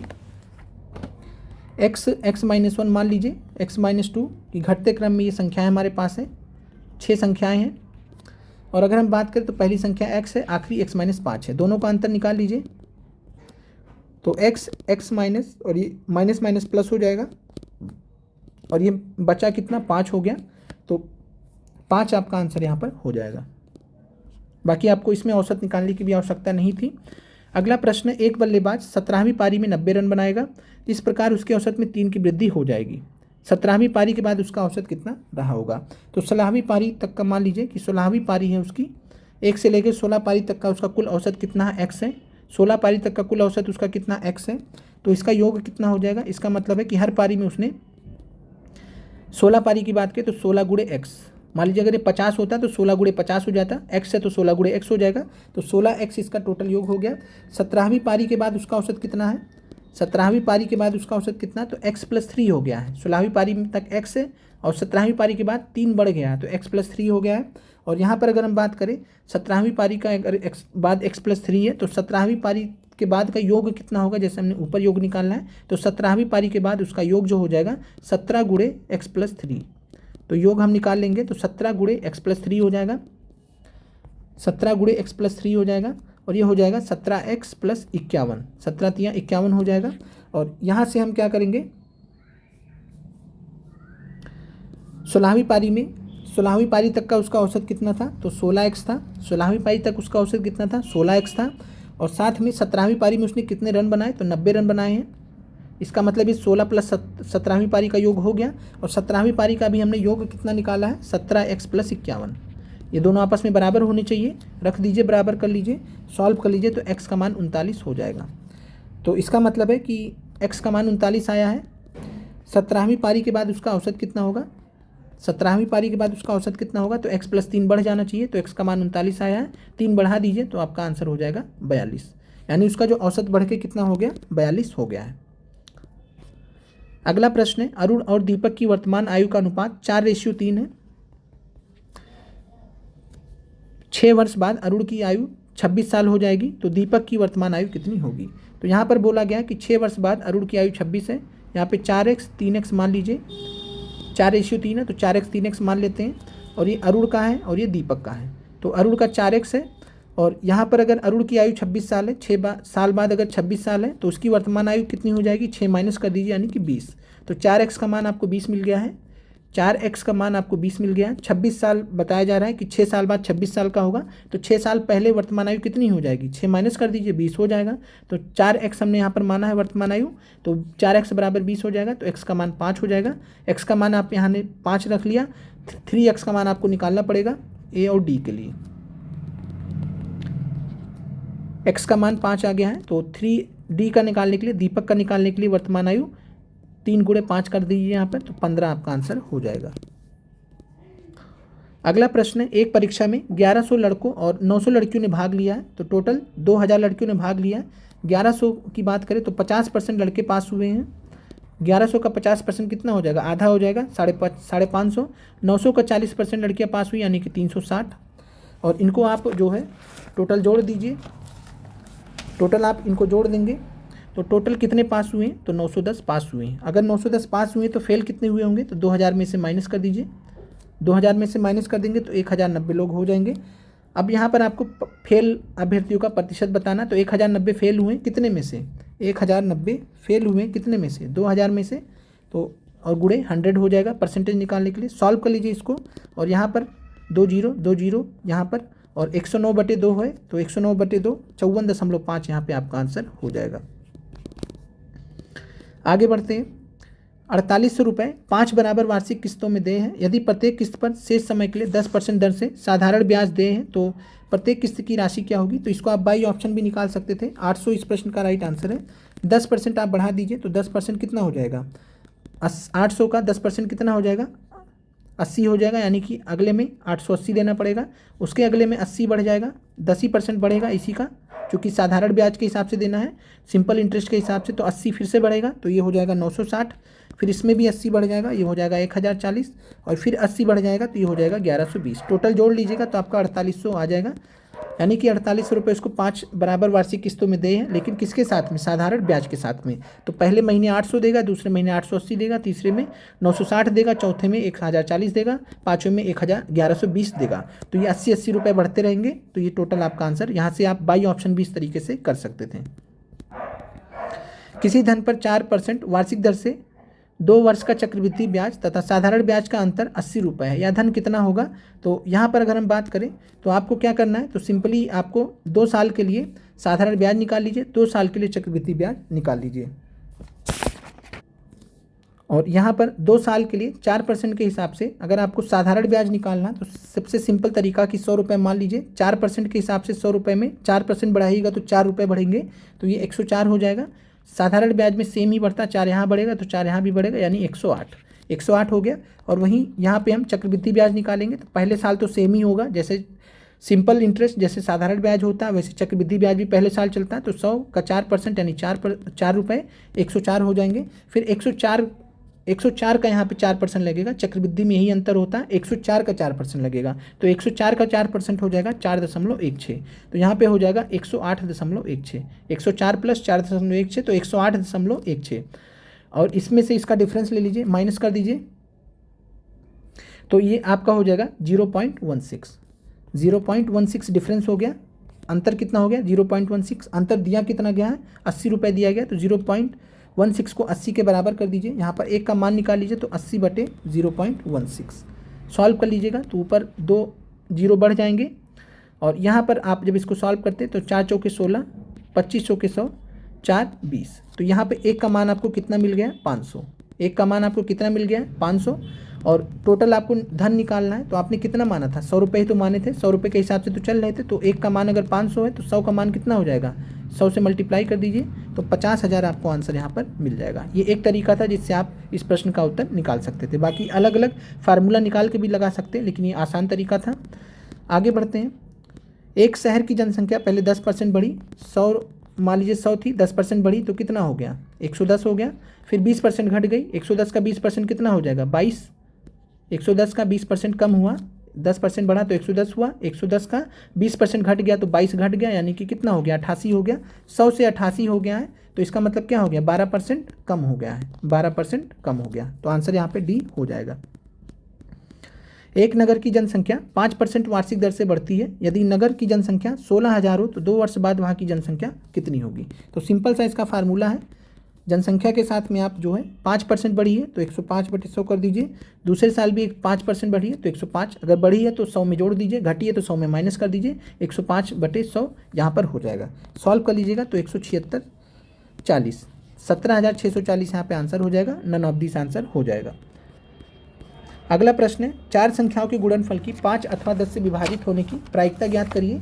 तो 4 संख्याओं के गुणनफल की 5 अथवा 10 से विभाजित होने की जो प्रायिकता है, यहाँ पर अगर हम बात करें तो यहाँ पर जो आंसर है ये आप देख लीजिए 369/625। और प्रश्न नंबर 129 का और 149 का हम इसको आपको बाद में डिस्कस कर देंगे। टाइम की थोड़ी कमी से वीडियो बहुत लंबा हो रहा है, तो इस वजह से हम इसको बाद में डिस्कस कर देंगे दोनों प्रश्नों को। प्रश्न का आंसर 369/625 है। 30,000 रुपये का लाभ ABC में 3-5-7 के अनुपात में बांटा जाना है। B और C की राशि में कितना अंतर होगा? तो ABC है 3-5-7, यहाँ पे 3 रेशियो में जोड़ लीजिए, कितना हो जाएगा? 3-5-8-7 15, तो 15 है। और यहाँ पे 15 की अगर हम बात करें तो टोटल कितना है? 30,000 रुपये है। एक का मान आप निकाल लीजिए, तो एक का मान आपको 2,000 मिल जाएगा। एक का मान 2,000 आ गया, तो इसका मतलब है ABC। इसका मतलब क्या हो गया कि ए का मान यहाँ पर आपने अगर देखेंगे तो ए का मान आपका 3-5-7 था रेशियो में। तो 3 से हम क्या करेंगे? 2,000 को मल्टीप्लाई कर देंगे, 5 से 2,000 को मल्टीप्लाई कर देंगे, 7 को 2,000 से मल्टीप्लाई कर देंगे। तो 3 × 2 6,000 हो गया, 5 × 2 10,000 हो गया, 7 × 2 14,000 हो गया। B और C का डिफरेंस पूछा गया है, तो B और C की राशि में कितना अंतर होगा? 14,000 में से 10,000 घटा दीजिए तो 4,000 आपका यहाँ पे आंसर हो जाएगा। तो बाकी जो 2 प्रश्न बचे हैं उसको हम आपको अलग से करा देंगे। मिलते हैं आप लोगों से अगले वीडियो में। कमेंट कर दीजिएगा आपको सेशन कैसा लगा। आप लोगों का देखने के लिए धन्यवाद।